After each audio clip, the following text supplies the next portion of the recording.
Okay. Just make sure everything is where it needs to be.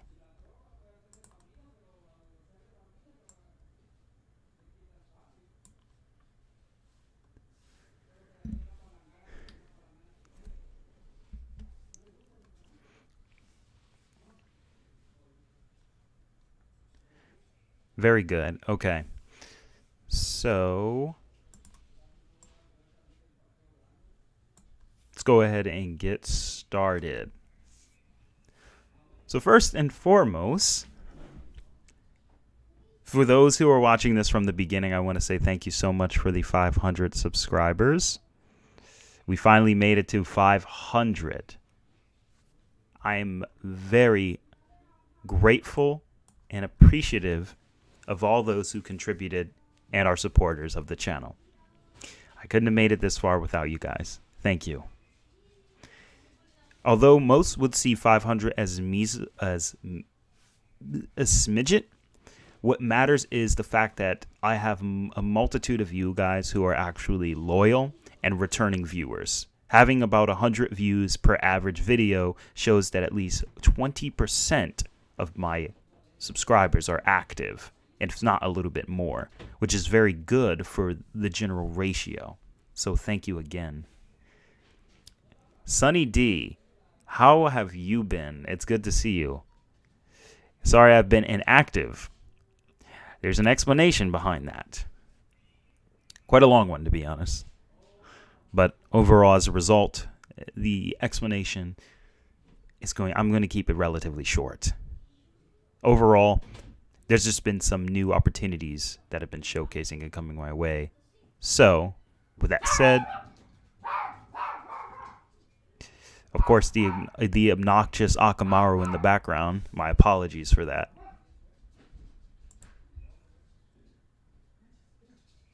So, I'm hoping everything is working properly and in general is smooth. Thanks. Thank you for understanding. Yeah, let me see here. I just want to make sure the stream is up and running pretty well. My goal is now to get a new PC so that everything can run through even smoother. But as it stands for now, I just want to make sure I don't have anything like mess up on the stream.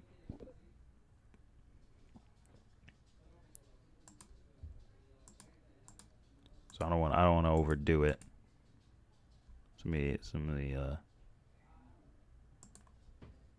Yeah. So I don't want to overdo it and overwork the program. So I want to make sure the stream is very good. Okay.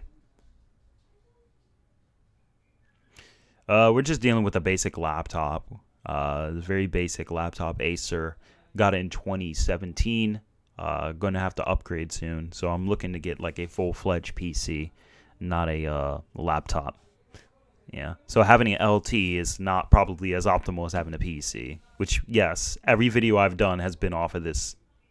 I don't want to call it a piece of junk, but everything I've done has been built off of this. I'm kind of like Luffy. You know, I don't have hockey yet. But once I get hockey, I'll be at a, you know, I'll be up there, you know. But overall, the good news is there's been a couple things I wanted to talk about as far as this stream upcoming update. So some channel updates I'm coming up with a new format, I'm sticking with the current format, which is the feats and analysis. I wanted to do feats and analysis on a weekly basis, but there is some delay because I have a project video coming out. And for those who are unaware what that video is, it will be the Yu Yu Hakusho ranking the classes. In fact, I'm going to let some of you guys hear an audio clip of it. So for those of you who are in the stream earlier, or this early, you'll be able to hear that. Fortunately, I have DVR activated, so you can always just reverse and go back to the video proportions. But for now, we're just going to keep it simple. Let me see if I can go to it right now. I actually have one of the videos recorded all the way. I'm just adding music and then the final slides and the editing process. But outside of that, yeah.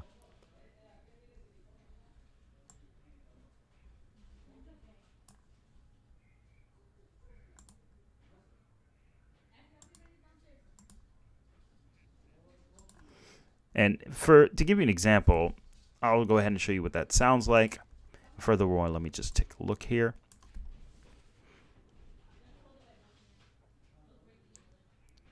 Oh, that's awesome. Thank you so much for the information, Sunny Day. I appreciate it greatly. That's going to play a major factor into the process. And I also have another buddy of mine who's helping me as well.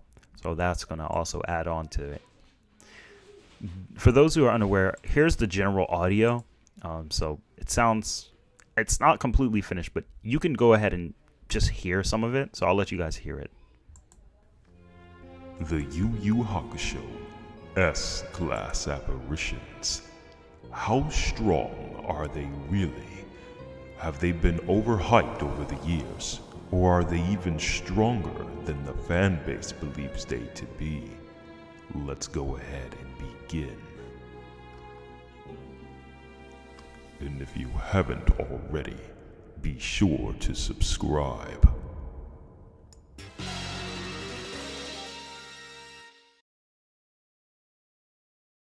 So yeah, that's the basic intro.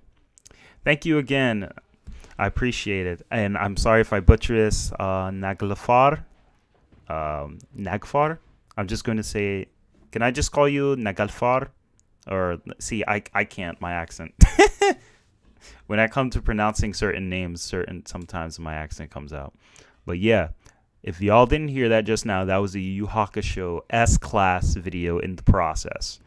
Now, there's a reason I have the S-Class video in the process. And in fact, I'm going to go ahead and spoil one particular part. I'm going to spoil one part as to why I didn't. Because first, I have a 500 subscriber special coming out, which is going to be 20 minutes. Then, I have the S-Class following up afterwards. So that's why I got a lot on my plate. This S-Class video is probably going to hit 30 minutes because there's so much information that needs to be covered and so much math that needs to be calced because there's a lot of calcs. And where use case stands at, you'll see. You'll see. But yeah. Zaliez. Oh, I'm glad you can't wait. And yeah, Yu Yu Hakusho hitting Universal. I'm going to touch up on that a little later. Probably not during the stream. But I'll definitely say that claim, the merit that claim holds is very fishy. But let me give you guys a screenshot. And I'm actually going to, what I'm going to do is I'm going to open up my Discord here. Because there's some individuals who know what's up, but they already know they're supposed to keep their mouth shut, so it's all good. All right, let's go to Discord.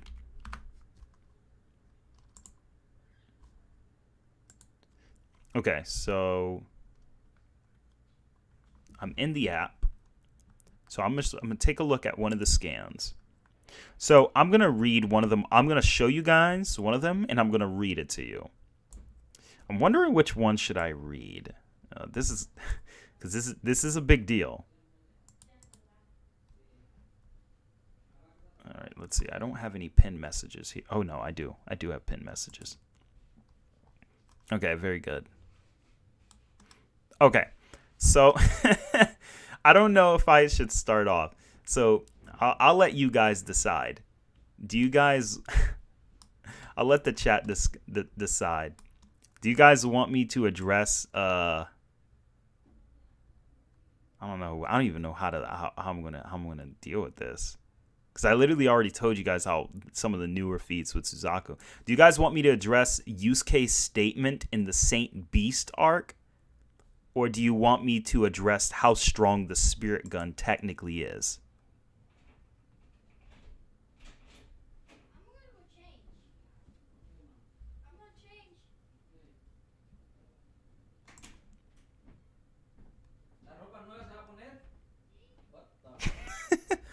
What's up, Aiden? How you doing?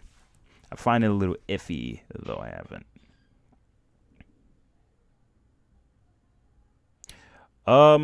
My thoughts on that technique, I'm not sure. I'll have to like address it a little bit later on, but I definitely am excited for it. I have a feeling it's going to be related to God of Destruction mode, because Vegeta has to have a new form to compete with it. And I feel like the God of Destruction mode just allows a absurd amount of power that gives Vegeta the ability to basically react and destroy anything that comes in contact with him. Similar to Toppo, but I think they're going to add more nuances to it. So all right, so we got one vote from Sunny D to say let's just look at how strong the Spirit Gun is. And so I'm assuming you guys want to know how strong the Spirit Gun technically is versus how strong Suzaku. I mean, pardon me, how strong, as opposed to the Saint Beast statement. There was a statement in the Saint Beast arc that technically is in the video, but I guess I can go over the Spirit Gun. So I'm assuming you guys want me to go over the Spirit Gun. So this is a big deal. So for most people who don't understand the basic principle, this is a big deal. Trust me. And I'm going to show you that right now. So first off, so I apologize. It's my younger sister-in-law in the background. But let me show you guys exactly what is stated. Let me see here.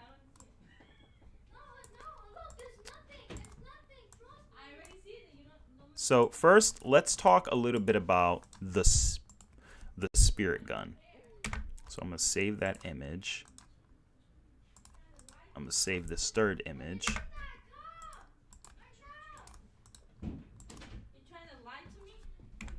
Okay, and then I'm going to save this image here.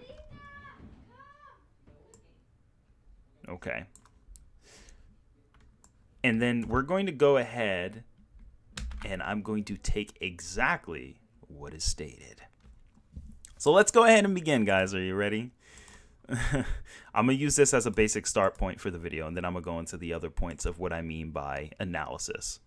Because what we're going to do on the stream right now is we're going to go through, so we went through the channel updates, we're going to take basic Q&As throughout the stream, and then we're going to do versus battle analysis. So I'm going to be addressing certain concepts. But let me see here. Okay, I hope Vegeta surpassed Goku for a while and kill a main villain, and Goku uses plot armor jutsu to stop Vegeta again. I think Goku earned Mastered Ultra Instinct, but I feel Vegeta gets bodied too soon. Welcome, Roswell. Welcome. And yeah, I agree with you, Aiden. I do agree that, to a degree, they need to upgrade Vegeta's abilities, and they need to allow him to defeat a villain. One of the main villains he could have defeated was ROF Frieza. I get the point is to let Goku win, and I get what they have for Vegeta as a story plot base, but if they want to throw the fans off edge, give us something new. Let Vegeta beat the new villain. I don't care. Just let it happen, because what spiced up Dragon Ball was, okay, all three of them had to jump Vegeta to win. Yajirobe even had to get involved. Good element of surprise. Frieza arc, Goku turned Super Saiyan. Good element of surprise. We didn't see that coming. But then Trunks finalizes the kill with Frieza. Plot twist we didn't see coming. Then comes the Cell arc. Gohan kills Cell. We didn't see that coming. We didn't know that they would just allow Gohan. Goku defeating Boo with the help of everyone else. Kind of seeing Goku beat a main villain, but it's nice to see that he's doing it with the help of multiple people and that Hercule played a main role into it. Very ingenious how they incorporated that. But here's the problem. Goku fought Beerus, didn't win. Fought in the tournament against Hit. Technically he won, but he gave up. So the point I'm having a problem with is when is Vegeta actually going to have some relevance in defeating a main villain? Even the Goku Black arc, he ain't do nothing, so. But, you know.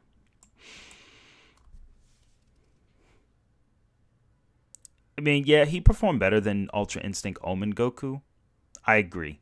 But that was more so because he was absorbing the power and Moro really didn't know what was going on. And I guess it's because Moro technically can't absorb Vegeta if he can't take damage. But either way, it was still a pretty interesting aspect to see Vegeta do better than the Omen, at least somewhat. Like, he needs something to rival Mastered. So, all right, guys, so we're going to go over real quick the Yu Yu Hakusho statement and claim that was made. I'll go ahead and show you guys. So first, I'm going to put the scan on the screen. Okay, let's start with scan number 1. Scan number 1 is right here.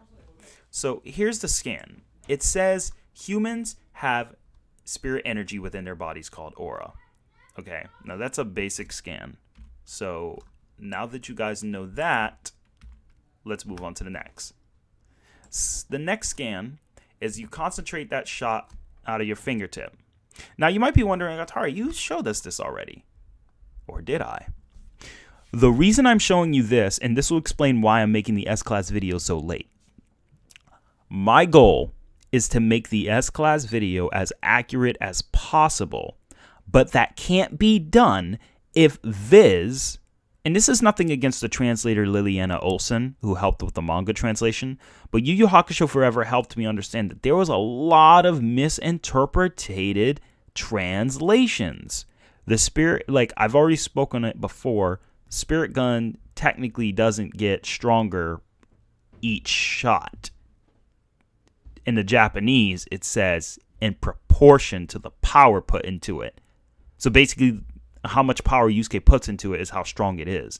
However, there is a base multiplier for how strong it is.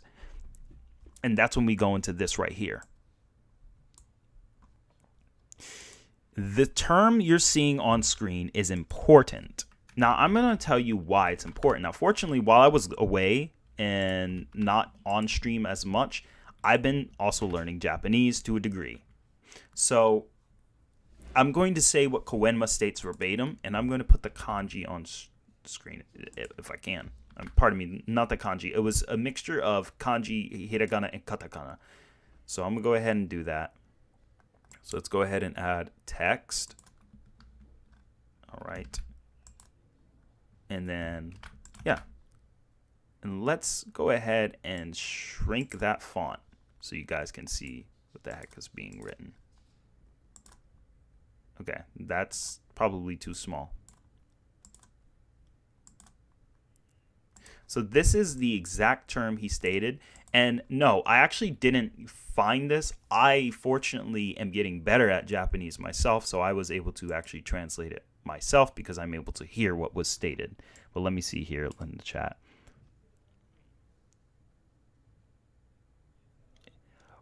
Yes, Nagfar, although it doesn't go up every shot, this is even more impressive. In the Viz manga,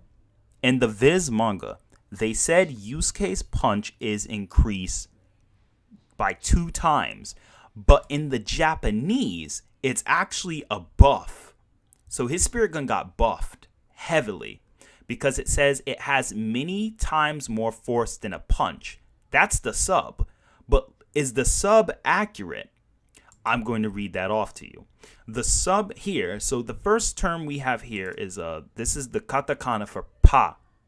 And because this is the katakana for pa, and that's the N. So that's na, pan, and then that says chi. So this is the katakana for chi.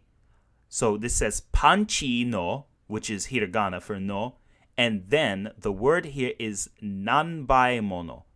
So nanbai mono means many times over or many fold. Okay? If you go right now and you type in this same kanji, which I can even type this in right now, and I'll let you guys go look it up yourself in a Japanese dictionary. You could find out that this term many times usually refers to 5 times because a couple is 2. All right? A few is usually 3 or more in a vague sentence. Several is more than a few. So by proxy, it's usually 4. In most conventional cases, many is 5 or a larger number. So you could interpret this more, but usually we have to assert the negative. We can't just assume that it's automatically thousands. But this is the term you're looking for. Nanbai mono. So, in other words, Yusuke's spirit gun is 5 times, just a bare minimum, is 5 times stronger. 5 times stronger than his general punch or energy. So whatever you've seen Yusuke be able to dish out for his raw attack potency through his fist, he could generate that 5 times over with a regular spirit gun. And keep in mind, this was his first spirit gun. Spirit gun gets as strong as it is proportioned to the person's emotion. I can already show you an instance where Yusuke's emotional investment overcame a stupid amount. But just to give you, I'll entertain you one more spoiler. I won't do any more, but one more spoiler because you guys deserve it. Yusuke, with his anger, was able to overcome the difference in power and be relative to Jiganshi Hiei. How strong is Jiganshi Hiei? I'm going to show you here. This is the original scan from the official Japanese sub, which in this context, Hiei uses the term Baizo. So let me go ahead and get the text again. And instead of using that term, what Hiei actually said in the Japanese, let me just upgrade this a little bit more so it's a little bit bigger. Hiei said Baizo. Baizo refers to double, and he was talking about his Jiganshi form doubled his power. All his stats, his general spirit energy and his stats were doubled in power.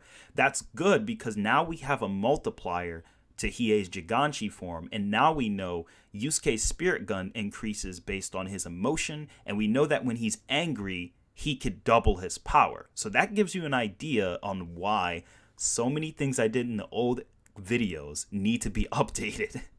So this is why I've been taking some time on the S-Class video, because Yusuke is far stronger than I've given him credit for. Exactly, no, Nagfar. He's already streamed. Thanks for the extra spoiler, Tar. You're welcome. It's always the rage boost. I agree, Aiden. It's the rage boost. But the thing is, we have a number for his rage boost now, which this is very big for Yu Hakusho standards, because now we understand that the general aura of someone is not as strong as the punch, and this punch is not as strong as the aura. I'm not going to say anything. But remember, since we did say I can't use my power in the human world, so I'm not going to say anything. I'm just going to let you try to understand what that means for someone like Sensui, and when we get to him, we'll get to him. I have a calc for Sensui, and I have a bit more information regarding the Demon World characters and fighters, and I also have a calc for how strong even characters like Ryzen and Makuro could be. So look forward to that. But that's just to give you, this is the importance of translation. Because if it comes to translation for an obscure series, not obscure, but a series that's kind of not as popular like Yu Yu Hakusho, as far as translation goes, it's important. Watch the English dub for entertainment. Watch the Japanese sub for other interpretation. That is crazy as a feat. Oh, and there's also another one, but I don't know, man. I don't want to give out too much, but, you know, that should, like, suffice for now. But, yeah, overall, that goes to show you that just for the simple fact is, yeah, Sensui Yakumo versus Ryzen, I'll have to definitely address that during when the video comes out. But I do have a possible answer. But I do want to let you guys know that I do definitely stand on the ground to saying that Yu Yu Hakusho characters are ridiculous. I mean, you haven't even seen, this isn't even half of it. I also know how strong the spirit cuffs are. So you guys will definitely look forward to the next video coming out. Don't worry, it's already all recorded. I'm just adding music and adding the final production. But I do know how strong the spirit cuffs are. We actually are given a multiplier, but I will tell you when that time comes. So I'm just giving you guys a little hyped up for that because, yeah. Alright, so let's see. I have no idea who Yusuke is, but do you think if Yusuke can beat current Goku? Probably not, since he can use Ultra Instinct at will, which is 5D. No, Aiden. Current Goku is far out of the Yu Yu Hakusho spectrum. It's not fair to compare them because comparing Yusuke to Goku is like me comparing... It's like me comparing... Let me see if it's a good example. Imagine if I took a newborn baby and had them fight Yujiro Hanma from Baki. Like, the difference is just too big to overcome. Shoot, even taking a regular human. So yeah, but getting the raw version is truly the best way to get an accurate telling of what's happening in the story. I agree. Roswell is 100% right. This is why what KOF or King of Fighters and SNK stuff, you'll see on the Versus Battle, which we got to talk about the Versus Battle. But you'll see in the Versus Battle, they downplay a lot. They downplay a lot. And actually, I'm probably going to get that soon. Let me see here. To Namek Saga? Well, you guys will figure out once I make the video. I definitely know. I definitely have an estimate of how stupid they are. Oh boy. You have no... Roswell knows. Roswell knows as well. He's not going to say anything, but Roswell knows that Yusuke is kind of stupid. Yusuke is absolutely ridiculous. I totally want to spoil everything that's in the video, but I'm not going to. I can't. I have to save the juicy meat for later. But I definitely wanted to at least let you guys know. So now you know Chiganshi Hiei is 2 times stronger than his base. And now you also know Yusuke is solidly 5 times. Oh, and I might as well just show you guys this because this was part of the scan. I'm not going to tell you like how fast Shishi Wakamaru is in his statements in the Japanese, because Shishi Wakamaru makes some pretty insane statements in the Japanese sub. That is really good to know. Also, keep in mind, I don't know if I talked about this in our last video, but yeah. Roswell knows most of what I'm talking about, and Roswell can tell you I give him a Japanese translation for everything they say. So if anyone is ever skeptical of it, you can look at it yourself. Like when Hiei disappeared and Yusuke was like, where'd he go? And Hiei was like, I was moving slowly. So after image, Hiei was already moving slowly. Like, there's so much. So I'll give you... I have to show you them this one because this one doesn't apply to Yusuke. You know how Screw Attack says their weapons, armors, and skills to see who would win the death battle? I thought if they use Yusuke, I already know they're going to use this stupid ring. It's not stupid, but anyway. Let me see here. Appreciate it. Juicy meat. Yeah, Luffy. Luffy's in the building. Ichigo versus Yusuke.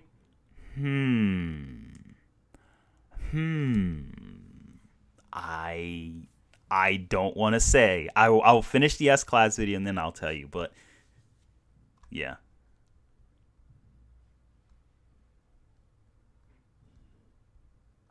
Okay. So just hope we're not.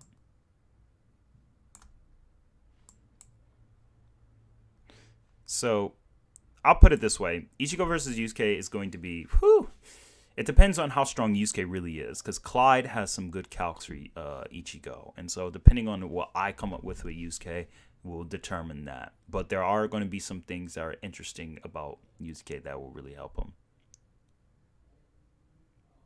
Yep. Hello, Ed Jones. Welcome to the stream. Thank you so much for joining. As far as having anyone else I'm affiliated with, I did encounter other people, but the only person I could say I'm truly like affiliated with at the moment is Roswell, who is an up-and-coming power scaler, and SSJ Rio. Me and SSJ Rio talk about ideas. I help with translations for SSJ Rio. He comes to me, well, not comes to me, but he came to me once, or actually probably twice, in regards to like a translation assistance. And through that translation, we was able to determine that Dragon Ball's macrocosm is truly infinite. So we was able to truly tell that the general universe is infinite.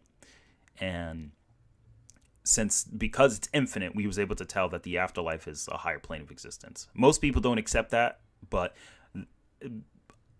translations don't lie. I asked Yu Yu Hakusho Forever and another Japanese native in regards to the translation. They said, based on the interpretation of what it's saying, it does say the afterlife transcends the lower dimensions that are invisible to the afterlife. So basically, the afterlife is invisible to the lower dimensional beings of the living world in Dragon Ball. That's exactly what the scan is pretty much interpreting. Now, just because you exist on a higher plane of existence doesn't mean you can destroy it. I mean, King Kai can't. Supreme Kai could barely destroy a planet. Can barely destroy a solar system. And he scales to, like, Mastered Super Saiyan Goku. It's confirmed in the data books, Supreme Kai is the same strength as Mastered Super Saiyan Goku when he fought Cell. So just imagine if Supreme Kai is mad strong, but he still can't just one-shot a universe. That doesn't mean King Kai, who's vastly weaker, can just destroy, the same aspect. So it goes to show you that just because you exist somewhere doesn't mean you can destroy it. I mean, after all, by our assertion, we are asserting that the Grand Priest more than likely made the afterlife for them. Not saying he did, or there's any records to confirm that, but 9 times out of 10, the afterlife probably wasn't made by Kaioshin, technically, because they go to the afterlife, so it's not like they transcend it. But anyway. Oh boy, thank you, Aiden. You asked the best question. I'm going to get into that in just a bit. Pull a geekdom and pull a form and explain for Mazaku, won't you? I will explain that in just a bit. So Yu Hakusho Forever translated the Mazaku form and explains an explanation in the magazine. Yeah, Yu Hakusho Forever is one of my favorite. She's really good at what she does. Let me see here. So I'm gonna bring up one more point of the Yu Hakusho.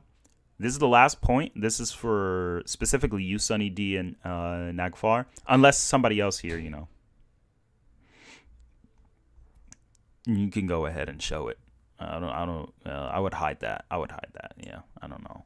I don't know, man. I don't know him enough yet to really. I don't know him enough to see that side, but maybe I can leave my Discord so you guys may be able to contact me.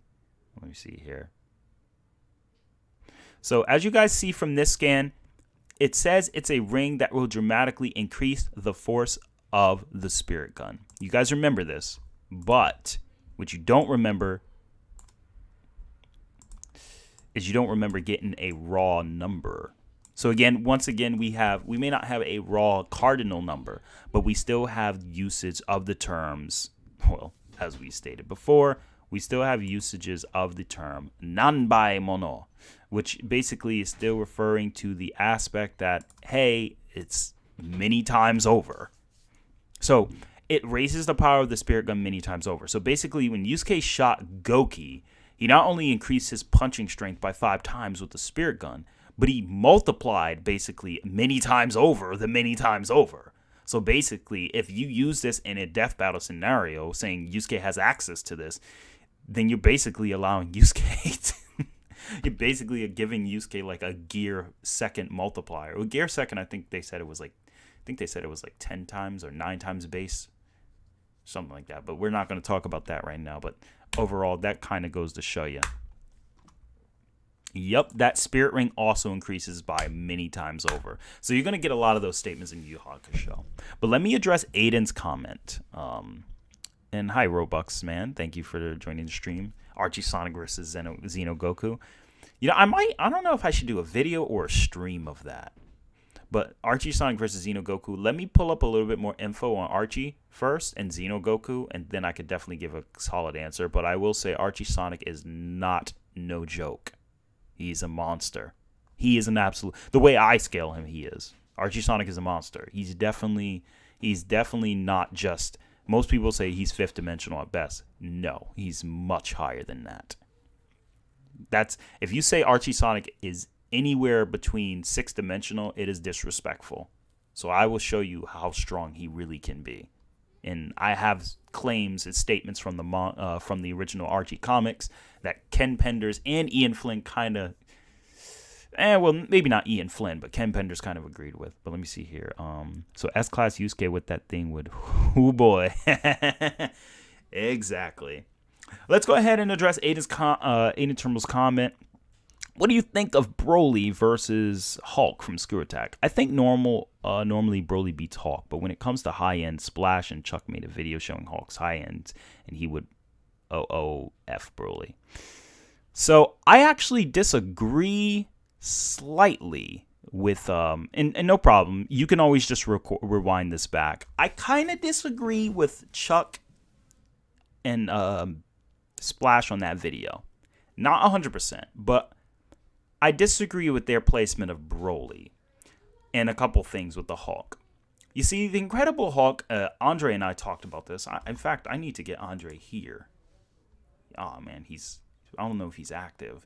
But the Incredible Hulk, what you guys need to know about him is he is a monster. So let me pull up the scan. I shared this scan with Andre before, so let me just grab it. The Hulk is obviously a beast. There's actually a scan they were missing from it as well. Okay, let's see here. Odin destroyed multiple galaxies. No, not that one. I do have the exact translation of Goku saying Frieza can destroy stars, not planets. Not sure why people think it says only planets. But anyway, so let me grab this here. So, do you guys remember the Ironclad?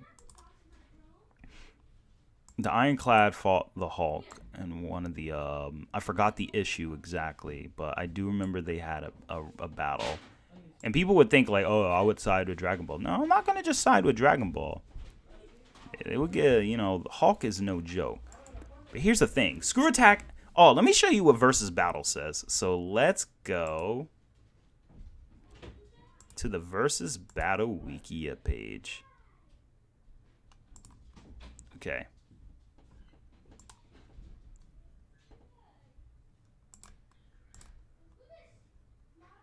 All right, let's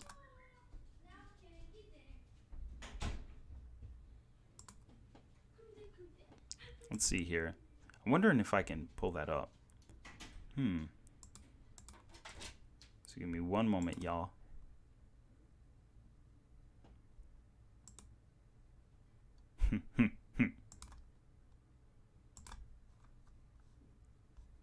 Yeah, let's exit out this client.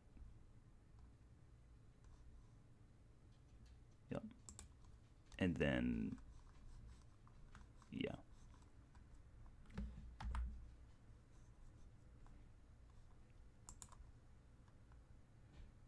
Yeah, let's, oh no. Come here, mouse, where are you? There we go. So, let me just get something ready for y'all.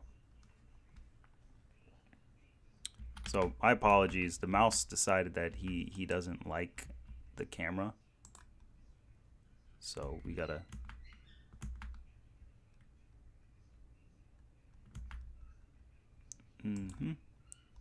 There we go.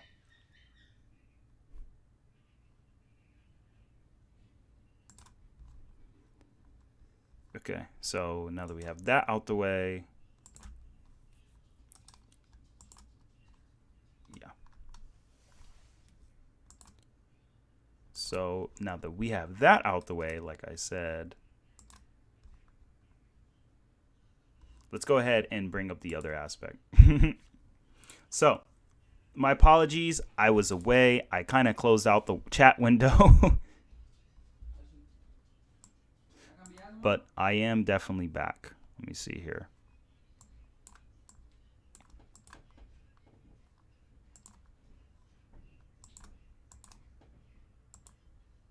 Okay, let's see. One moment, chat. The chat is still loading back up. And then let me go ahead and show you guys what we see. Versus Battle Wiki Hulk. So let's go ahead and take a look at the Incredible Hulk in the Versus Battle Wiki. So we have comics, okay? Here's the problem. Ugh, gross. So let's take a look at this Hulk. They say he's solar system level. Here's the problem. Read this. The Hulk causing an earthquake across infinite planets in the multiverse, destroying a pocket universe and having his power measured as an infinite by the Precon Beyonder are generally considered outliers. If they were not, he would have been considered at high 3A at his peak. That said, his power level per definition depends on his rage, so it isn't completely certain.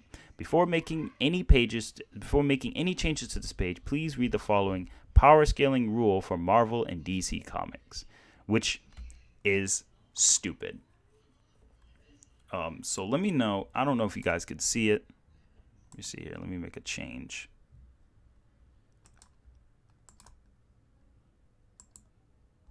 There we go. So now you guys could see it. So the reason I'm bringing this up to you guys is because we need to now understand the idiocy behind the Versus Battle Wikia. Now, the reason I brought that up is because they've been saying some very sus stuff that I don't agree with and I don't like. So, let me see here. So now that we're on the Versus Battle Wikia, thanks Roswell. It should be showing now, though. You should be able to see the mouse going. Blah, blah, blah, blah. All right, let's see. And I agreed. Uncle's versus Interject is pretty good. Let me see here. Okay. Perfect. So here's the problem with this. I'm going to show y'all the feat that the Hulk did. So let me open up my other tab. And, let me just go into this right now. All right. So let's go into a couple things. This tab can get bodied. And then let me show you guys something.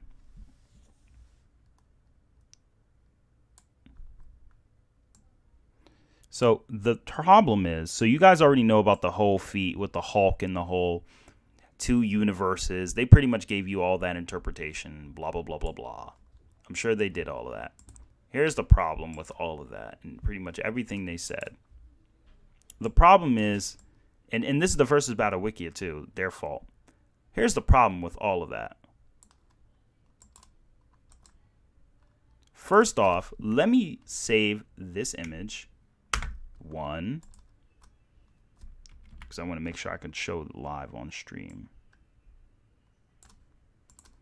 2, we're going to save this one, because this one's pretty good. And then 3, we're going to save this, because this is good. Because this one, I don't even think Chuck and them brought this up. I don't think they did. They should have brought this up, because this is a good feat. Let's see here. Okay, so let me go back to the main hub here, and then we'll come back here later. Going here, let me first tell you guys this. Let's show the first scan. Boom. So for those who can't read it, that's fine. I'm going to basically, pull it up.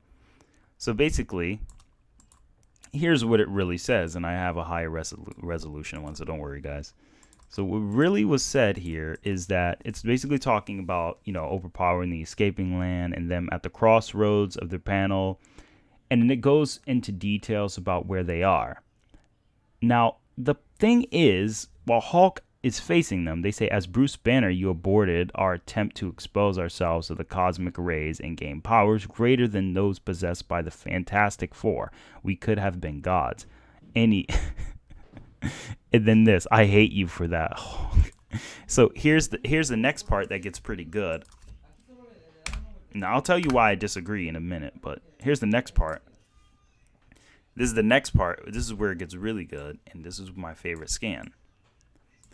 The concussive force of their coming together. Wait, let me see here, because the freaking text look like I'm reading a potato. The concussive force of their coming together reverberates along the pathway leading from the crossroads to an infinite number of dimensions. How in the holy monkey chicken wings of any of this is this correlated to, for example, look at here, read this. I want you guys to see this. I gotta speed up on. I gotta closing up on this really, really heavily.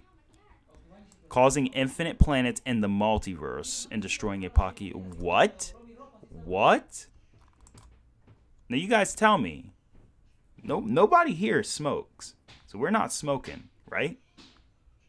So my question to you is this: how is this infinite planets? Did they not read the scan? It says crossroad, which is a reference to parallel realities. And it says an infinite number of dimensions.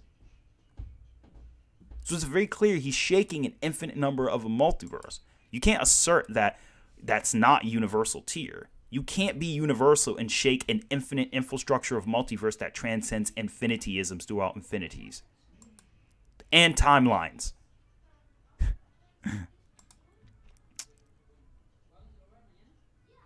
So let me see here. All right, let's see. But yeah. Yo, good stuff. Good stuff. Good stuff. All right, let's see here. So I apologize if that did take a bit of time, but that's pretty much it. Oh, and then it just goes on into like how the Ironclad was like, he took all of reality and then he just kind of like repelled it at the Hulk. Because it literally says here in the scan, you know, Vector mercifully has raised his hands, or pardon me, Vector merely raises his hands, and reality itself is repelled. So basically through vectors, you repel reality. And it said, and towards the strolling Hulk. Yeah. And it says recognizes the driven thistles, compose, and the companion at the crossroads. And he just like, the Hulk is just like, nah. He's like, my power is to move matter through space to extract and repel. And then the Hulk is just like, no, you. So goes to show the Hulk is a beast. And the thing is, it's claimed, and let me just conclude why this isn't an outlier. This is why this isn't an outlier. I will read it right here in front of your own eyes so y'all can all see. The reason this isn't an outlier is, as you can see from the scan here. So I'll just take a look inside of your mind and see what has happened recently. And he says here, I still do, and I wish to learn more about that was my original purpose in coming to you. I want to study the Banner side of your brain. And wait a minute, it's missing. There is no Banner persona inside of you. Somehow Bruce Banner has been separated from the Hulk. No wonder you are more vicious now. You are nothing but raging power personified, an infinity of power with no finite element inside. Because he's based on the son of the one below all. So because he's the son of the one below all, this is Hulk without Banner. So if you had a battle with the Hulk removing Banner from his limitations, then the Hulk could actually fight Broly at that tier. And the Hulk is consistently multiversal. You can't just say it's a high end. It's not really that much of a high end. It's more so the Hulk is always restrained because of Banner. So technically speaking, the Hulk isn't inconsistent. They could have just had on the page and say, without Banner, he's multiversal. He's at least 2A or low complex. Like, they could have at least given him some consistency, but they didn't. He was about to bolo their multi-continental. Yeah, I know. I don't get that. It gets me every time. Wiki still did not fix any of it. You know, Screw Attack favors their favorite is planet tier level plus, or infinite planetary. I was like, wait, if he's infinite planetaries, is he universal? No. Like, come on. Like, come on, guys. Are you serious? But anyway, that should at least give you guys an idea of what I was talking about when I said they need to definitely upgrade the pages. So as far as that goes, that's the basis. We're not done yet though. We still got, about I want to say 45 more minutes or so, a little bit more. So we're going to go on and address, that's just one part of the Incredible Hulk. So right now what we're going to do is we're going to go ahead and take a freelance around some Comic Vine threads. And then I want to also talk to you guys about a character that I don't personally dislike, but a character I have not seen improvement on. So this is going to come into what we call, let me just type it out. So let's take this and then let's change this. Okay, this is dimensional tiering interpretation. So why is dimensional tiering interpretation important? So let me tell you why. Now, I know you guys are probably sick of staring at this face here, but bear with me. Dimensional tiering is the only reason it is a metric, okay? The only reason it is a simple metric that we cannot just simply interpret for everyone is because there are nuances that need to be considered. So I'm going to go ahead and get ready to dive into this topic, so make sure you guys are all buckled down and ready for this.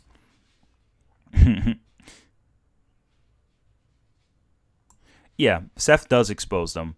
Seth definitely did a good job on that video. I've seen it. It was amazing. It was like a versus battle Bible. So looking at this here, let's go ahead and dive deep into the realm of what I wanted to talk to you guys about why dimensional tiering needs to vary. I've done this before, but let me just expose it again. Dimensional tiering should never be asserted to be the same for every verse, and I'm going to show you why. Let's type in Tenchi Muyo. Okay? Now, there's Tenchi Muyo. Now, just in case it's not safe for work, I'm going to just put in the versus battle wikia. So let me go ahead. Tenchi Muyo. Let's go ahead and look this bad boy up. So Tenchi Muyo, here's the verse, okay? Very powerful. But Ant Visma is the guy responsible for most of the people on those threads who power scale. Get out of my face, Kylie. Okay. So because of that, we have a problem here. There are too many misinterpretations. And this has been going on for some time. I don't like that they're doing this because it's simply the problem with this type of ideology or this methodology. The methods they use is too fallacious. So, for example, dimensional supervisors is the main problem. Here's an example, and this applies to even Daisuke Ire and Yumi Neko and Rimuru Tempest and many other overly powered graphic novel or LN or light novel characters. There are light novel characters who are strong, but some of them have always been overinterpreted or misinterpreted in terms of power scaling. That's why you ever wonder to yourself, like, why are all the sorry, I'm talking too loud. You guys ever wonder to yourself, why are all these versions of these characters so strong? Why? They shouldn't be that strong. But why are all of them always like multiversal and stuff? It's because the way the Versus Battle Wiki's fandom is. The fan base is very biased. I showed you guys last time on stream.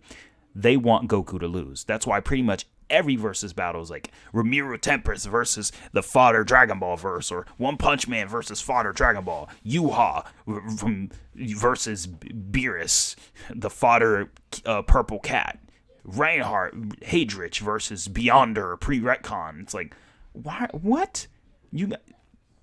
Stop it. You need, and this is when SJ Ryu and I talked about this. When it comes to dimensional tiering, you have to prove the dimension below is the dimension above is infinitely higher than the dimension below. This is because in string theory, there are dimensions that go up into a ball that's smaller than a quantum atom or a pion. It's very small, or strings themselves.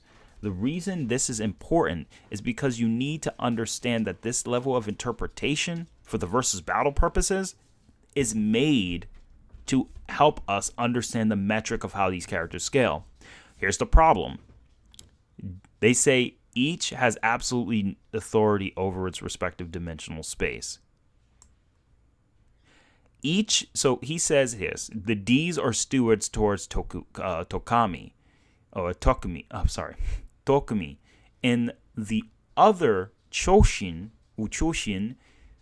across the okay, that's a typo. That's why I was reading like an idiot. Okay, and the other Choshin across at least 20 dimensions of the multiverse. D4 rules 4-dimensional space, whereas D11 rules 11-dimensional space, and so on. I'm not trying to downplay. But D, you have to prove to me, is D11 infinitely stronger than D4? Nothing in what I was able to pick up ever says that. And I can prove it to you because Roswell was there. Roswell, you remember this, right, brother? You remember we exposed this annoying topic where they said the D's. Yeah, I'll give you the D, all right. Pause. Don't demonetize me. But what I mean is the monkey D, Luffy. No, I'm just kidding. But anyway, hold on. Sorry, guys. I haven't been looking at the chat. Oh, yeah, Aiden. Aiden, I just said that I have to finish up my thoughts on the Hulk. I was just proving that the Hulk is not an outlier for being that strong. That those high ends aren't necessarily just high ends. Technically, if Hulk doesn't have banner. And I proved it on stream. But hey, what's up, Mr. Hazama? You didn't miss much, Mr. Hazama, but you did miss one of the statements on Yusuke Spirit Gun. Well, let's see. And I'm glad, yeah, you guys welcome. Thank you, everyone who's coming to the stream. So the topic, I'll show you the topic. The topic is dimensional tiering interpretation. And the reason I'm going over this right now is because there's been an over fluctuation of graphic novel characters who seem to be always above multiversal. And the point is, or hyperversal. It's like, there's no reason for them to be that powerful. So let me take a closer look at it.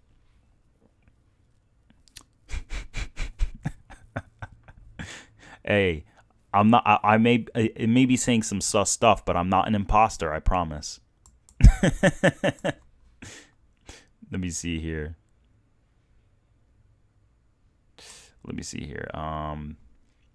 So let me first go up to so like you guys may know, like I need to first go and grab the scan. Let me see if I could say let me see, Kami Tenchi. Let me type that in and see if I can see. So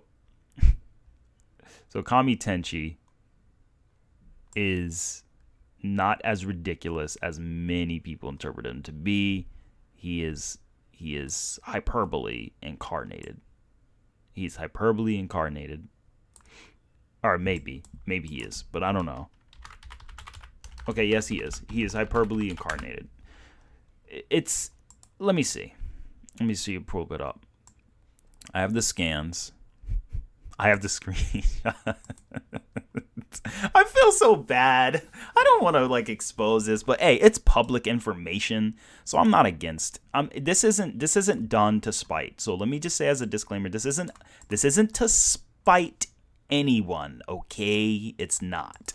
It's just to bring up a point that I'm trying to bring across at this argument, and the problem I have with the Versus Battle Wiki is toxicity.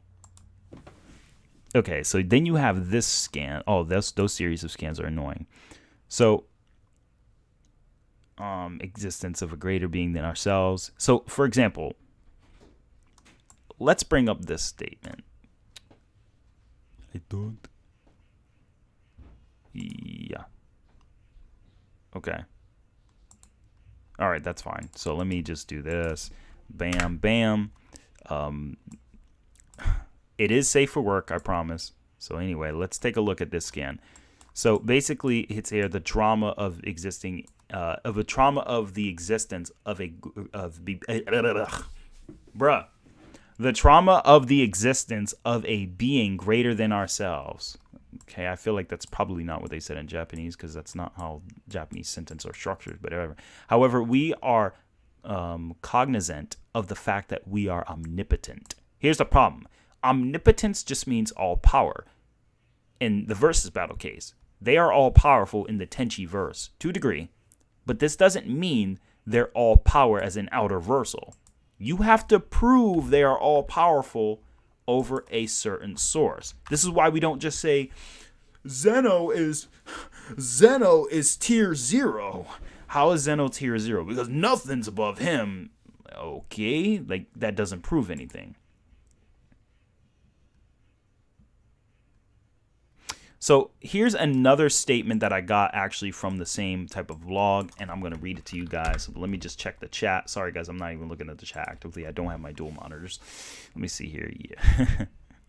Oh, someone told me Yuha can create his own custom future. When I asked him, like, where, if there is no possible future, where can he harm his opponent, let alone defeat him? Basically. And then you have the other statements. I hear through grapevine that the Versus Battle Wiki is gonna downgrade Universal Bleach because even they got the idea. It seems ridiculous. It can be, yeah. All right, for sure, Aiden. Thank you for stopping by. I appreciate it. And, oh, no worry, Nagvar. I'm still talking about it now. Let's see here. Omnipotence has several definitions. It does. Omnipotence can mean great power, and yeah, religion has kind of wanked omnipotence more than anything else. The word translated as, right, because in the interpretation of religion is generally all-powerful in real life. In a fictional world that is made by man, who mankind is fallible by nature because we always make mistakes, we can't truly represent what omnipotence even is like. So through fictional purposes, it's incorrect to even assert the omnipotence in the verse is even the same as another verse. It's the same reason in my video I said you can't interpret each dimension. So back to what I was saying as well. Oh, and let me bring this scan up. This is a scan I got from the thread. It says, if anybody tells you there is definite evidence for Kami Tenchi's power and true nature, they're just passing off speculation and fact. As all we know is that Kami Tenchi seems to be more powerful than the Choshin, but we don't know much more than that. It isn't even known whether Kami Tenchi is pre-existent deity, that the chosen Tenchi as an avatar, or if he is a newly born deity. And the reason I bring this up is because, all right, here it comes. Oops, that's not the scan. That's not the scan I felt bad for bringing up. It's Anti-Visma. All right, so I'll just post it here so you guys can probably see it. There's nothing against him. Nothing against him, okay? It's just, as we all probably know, D3 rules over three-dimensional space, with higher Ds ruling over high-dimensional space. D8 rules over 8 dimensions, and so on. The reason for my confusion lies in this image, and I'm going to bring up the image. Here we seem to be shown 22-dimensional supervisors, which taken on its own makes 22 dimensions, correct? However, complicating the issue, I vaguely remember D3 originally shown at the bottom of the image. The only part of the image which would make 22-dimensional supervisor in addition would be 25 dimensions and great sum, etc. And that would fit closer to scientific theory, where there are almost 26 dimensions in real life. Another theoretical model says 10 to 11, but I digress. He's talking about Boisonic theory. So if I type this in, how many dimensions in Boisonic? Ooh. Boisonic. I think it's it. String theory. Is that it? Yes. Bosonic string theory, physical interpretation of 26 dimensions. But this is from an old study, and this is a theory. We don't know if Kami Tenchi is trying to interpret this theory, and the truth is, here is the image you guys probably were wanting to see, but didn't get to see. This is the image. I kid you not. Because you see, D3 is right where my mouse cursor is. They are assuming, oh, this is D1, D2, D3, D4 by this leg here. D5 here, D6, 7, and they're assuming that it's 8, 9, and 10. They assume it's 10 here. They don't actually have a raw number. They just use this image. That's it. They only use this image. Then you have what they'll assume is 11, 12, 13, 14, 15, 16, 17, 18, and 19. I kid you not. This is the image they use to vaguely assert that there are 22 freaking, or at least 20 freaking spatial dimensions in the Kami Tenchi verse. Number one, the first flaw is that you need to prove that dimension 20 is infinitely above 19, and 19 is infinitely above 18, etc., etc. But nothing in the series that I'm aware of, at least, tells us that. Nothing tells me that. So there's no proof that D4 is infinitely above D3. And because of that, we can't assume that these spatial dimensions have the same property as like someone who's like, for example, Mr. Mixiopickalic, or, for example, Alan Adam. Bruh, not not Alan Adams. So the reason I bring this brother up, one of my favorite characters, is because here, This is what we're going to look at right now. He says here, the characters remain unaware of my scrutiny, but their thoughts are transparent, weightless, and little clouds. This is how two-dimensional continuums look to you. Imagine how your three-dimensional world appears to me. The reason he says this is because originally he exists in 8 spatial dimensions high. Right here. He says, let me see here. Where is it? Yes, a Mobius loop curving through 8 dimensions. I calls a site massless time symmetrical boson. A Mobius loop curving through 8 dimensions. So in other words, he's speaking of spatial dimensions. How we see a comic book as fiction. We're infinitely above them because we control what they do. We can edit what they do. And that's kind of how he sees a 3-dimensional world or 7-dimensional world, etc. So he's talking to a 3-dimensional character saying, you 3-dimensional characters are infinitely above 2D. So just imagine how I see your world since I'm at the 8th dimension. This is proof that in DC Comics, being 7th dimensional makes you infinitely above 6D. Dragon Ball Z, we have the statement where we know the afterlife holds an infinite universe size heaven in it, yet the afterlife is infinitely larger than that heaven itself because it exists as a higher plane of existence that is non-temporal. So we have interpretation from Dragon Ball that proves that there are higher levels of infinities that transcend the lower infinities. But unfortunately, Tenchi Muyo only gives us, from what I remember, I think it was 6 dimensions, because they only talk about parallel infinities, but they don't really talk about anything higher than parallel worlds. But anyway, let me go back to the chat. What do you guys think of that?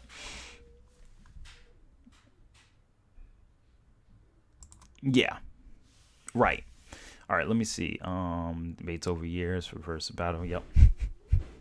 Plus, I have considered Kami Tenchi to be a major wank, even though Tenchi at Hyperversal sounds wank. Yeah, it is. And to be honest with you, Tenchi is probably based on what I was able to read with me and Albaji, what we interpreted based on the series. That from what I've seen, I don't see anything suggesting they're any higher than 5D. Because here, I'll show you an example. I have a scan. So here's another scan. They are hyperdimensional beings that go beyond even higher levels. They are the creators of infinite linked universes. Okay? This is only 5D because infinite universes or infinite 4D universes only exist in a 5th dimensional construct. So they're the creators of those infinite links. Now, if you interpret they have separate infinities, like Choshin number 1 created her own infinity and this created their own infinity and they linked their infinities, then you could say they're 6th dimensional. So that's why I said at the best, they're 6th dimensional as far as complex multiversal, but I don't see it going to hyperverse levels. Hyperverse is extremely, and I think we should be more picky on who makes it to hyperversal because people are allowing characters to get hyperversal so easily. Oh boy. Exactly. Guess we got to bring out Demigra. Oh no. Exactly. Let me see here, but I showed several bits of evidence that say they're the weakest in their group. Yeah. Let me take a look. Yep. Bosonic theory isn't taken seriously by theoretical physicists anymore. Was stated after 11 the dimensions collapsed back in 11 again. Exactly. So Natural Beauty knows exactly what's going on. Natural Beauty, do you happen to be Death of the Endless? Because only a select few people I'm cool with know that. Because a lot of people don't actually know that. In fiction, what are some examples of higher dimensions being infinitely greater, or how would you think? Yeah, I just gave that list, so I'm probably reading the chat a little bit late behind because the stream is kind of trying to keep up. I'm blitzing the stream. At best 5D, maybe 6D, but that is a big maybe. That's what I'm saying. They have to prove that these characters, and this is going to go exactly into Dai's Ire. Dai's Ire is another example. And don't get me wrong, I like Dai's Ire. It's not bad, but like I told people, prove to me that they are infinite dimensional or outerversal. Here's how they interpret it. The Taigyoku. The Taigyoku, known as the Taiji, known in Dai's Ire at Azulith, or the Big Bang, okay, is the beginning of all things, the root of the original first beginning and the beginning of all beginnings, beyond all concept, transcending even duality. Here's the problem. Guess where this comes from? This comes from a regular fan wiki. Here's the problem with fan wikis. You can't always go with a fan wiki unless they have a source. The difference between this fan wiki and Dragon Ball is Dragon Ball's fan wiki gives you a little citation, so you can read the citation. Even here, they say this water cannot evaporate or freeze, for only water is born. Let me click on the one. Brings me down here. It just brings me to a translation. That's it. It doesn't bring me to a screenshot. It doesn't bring me to a chapter. It doesn't tell me what part of the video game this occurs in, or the where I can find it in the light novel or in the anime.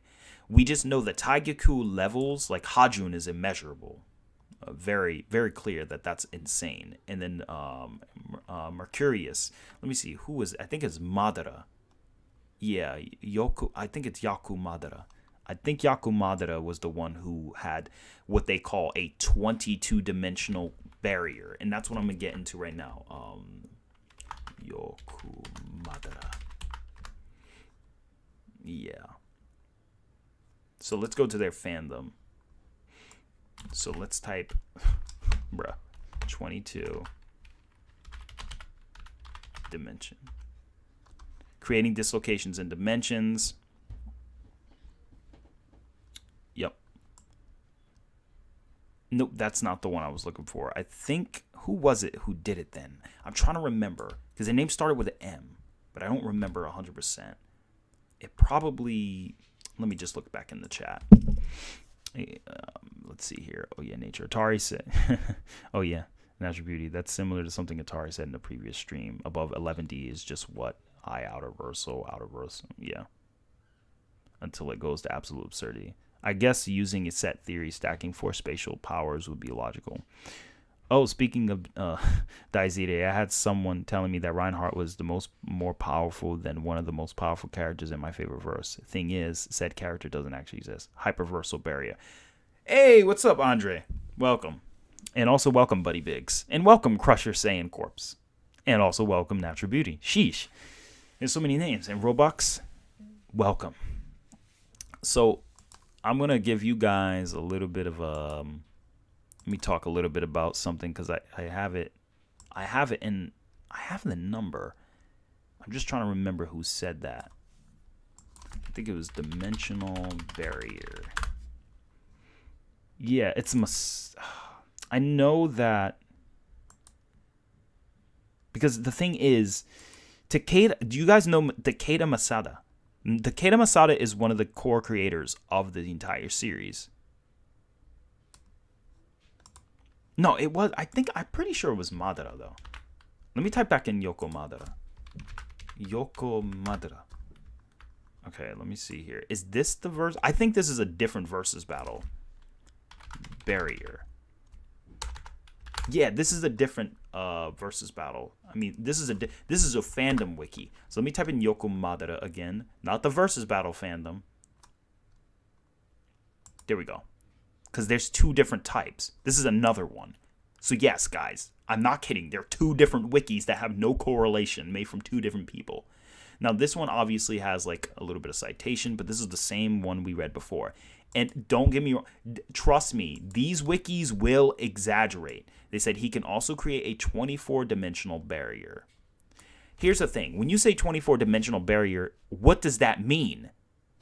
What does it mean? Dimensional dislocation doesn't say anything, because we can either say A, he's creating 24 universes, and let me show you this.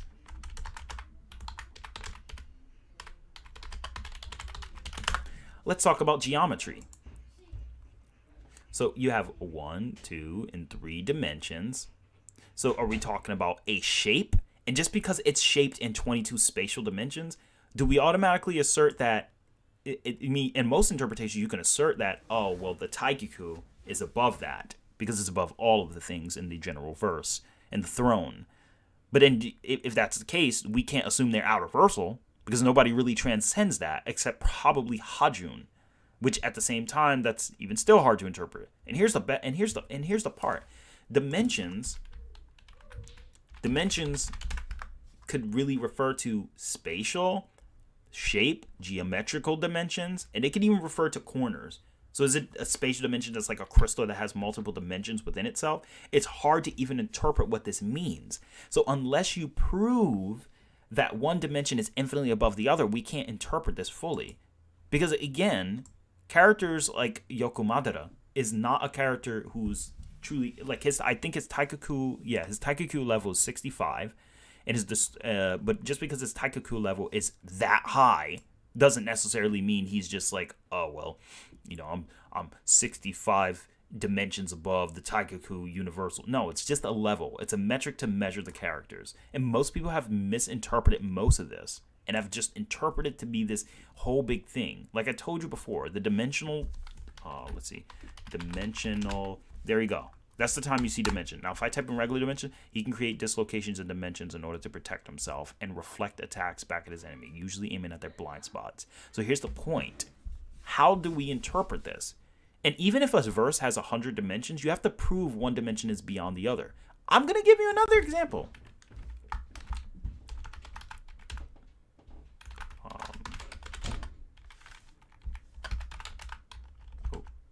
I think it's Yaha Kui Zashunin, versus battle. So let me go ahead and go back in the chat, and then I'll talk about this because again, we're just analyzing now. I've seen the 24 scan from Dai's era back in the G Plus days. I'm confused. So 13th dimensional isn't outerversal. It depends on the series because each series follows a different string theory. So if they say that being beyond, if they're 57th dimensional, that doesn't matter. 57th dimensional will recollapse back into 11th dimensions, depending if the verse follows that logic. But if it doesn't, then it can be even higher. Because not all fiction follows that theory. Let me see. You got to transcend all dimensional tiers to be outerversal. Yeah, you do. I'm almost 100% sure that Krillin matching SSB. Yes, that's an outlier. That's an outlier. That's a good example of an outlier. But then again, you also just can say Goku held back. Because that's what Goku does. So. Yeah, like Alan Adam reading from the 8th dimensional thread is an example of someone who's infinitely higher. Remember when I gave you the interpretation of the scan of King Kai from the data book? That is another interpretation or an example of the Dragon Ball macrocosm. Actually, let me see if I still have it. Let me see amino amps. Let me see if I can find myself. No,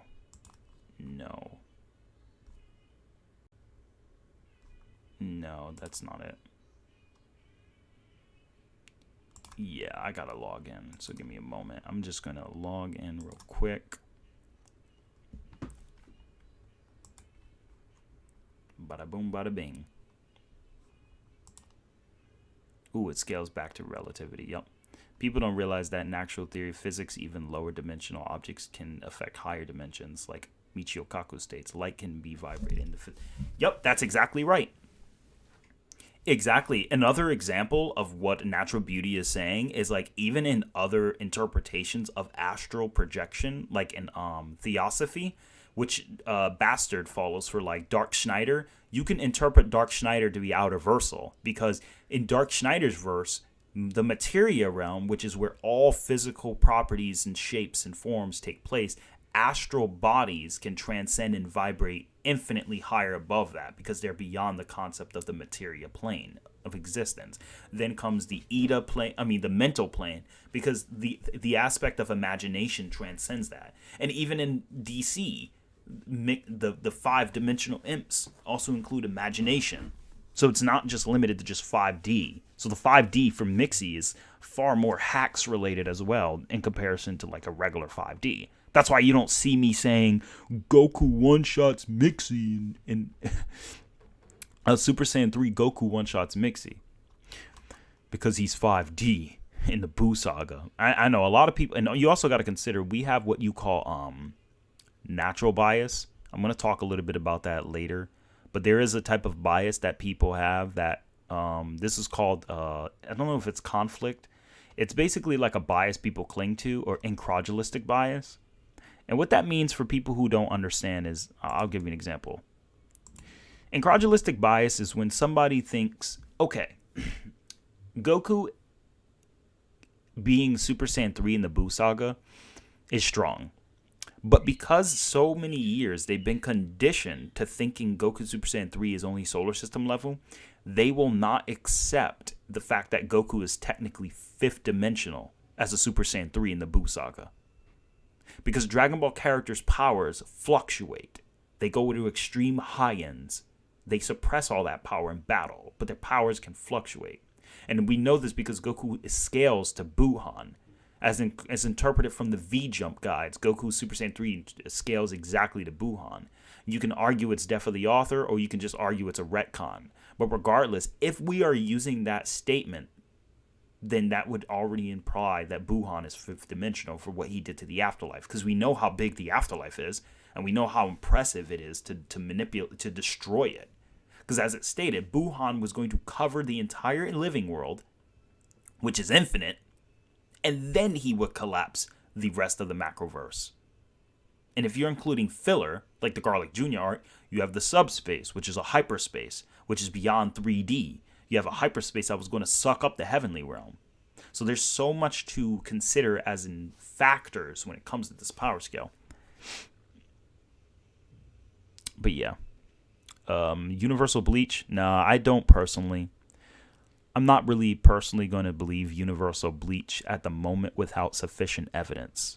Though I do believe through a series of collapsing the Soul King, I do believe through the Soul King, on a high-end level, thinking about the Soul King and Rukia's interpretations, I think there is room for a Universal Bleach, an interpretative argument for high-end. If you want a highball, I think there is room for a universal interpretation, especially using the movie feats and such and other claims. But I would say that's in an extreme high-end that is unlikely. So like characters noting others to be pieces acting out their parts while they don't. Yeah. Let me see here. So let me also show you guys one more thing in regards to this. So let's show you the Yuha Zushinini. No, that's Omniverse. We need the Versus Battle Wiki. What, did they get rid of his page? I think Versus Battle Wiki got rid of his page. Holy moly. I think they actually got rid of his page. Okay, so Versus Battle Wiki got rid of his page, but we can use this page. So it says Hyperversal. Hyperverse Yuhakuri. So we click there, was going to add 37 spatial dimensions to a universe which is described 37 powers beyond the universe, implying this refers to actual degrees of infinity. See? That's what we need. Now look at here. The number of dimensions in the anisotropic, which anisotropic, for those who don't know, that's relation to shapes. So let me show you. An isotropic.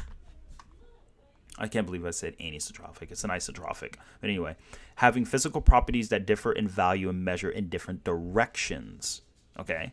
So this is in reference to orthogonality or orthogonal directions, like one right angle.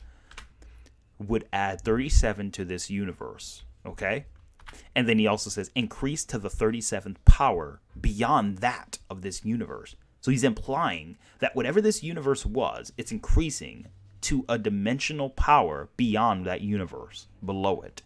So it's very clear that in this interpretation, he's easily 38th dimensional where he exists, and he can casually just add more spatial dimensions. So he probably is far higher. But that's an example of somebody who is infinitely beyond the general scope. That's why I think my boy Yahakui could literally just slap Reinhardt. Unless you highball Reinhardt under those interpretations. But again, like I said, I like Reinhardt in the Daizire series. I like Ren Fuji. Fuji Ren is awesome. But I think we need more evidence. Because here's how I feel. When it comes to planetary, sure. Planetary, whatever. You can, bruh. When it comes to like planetary things, sure thing, brother. When it comes to like other things, it's like whatever, I guess.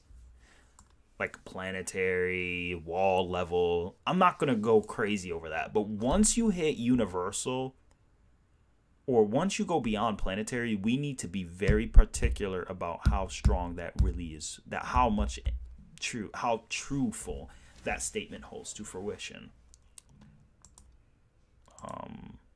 But yeah. Let me just go back.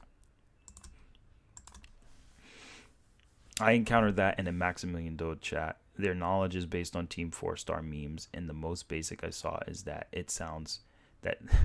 So that's what it is. One said, that sounds too far-fetched, so it can't be. The incredulous bias. Indeed. Yaha Zushunini still my favorite anime character.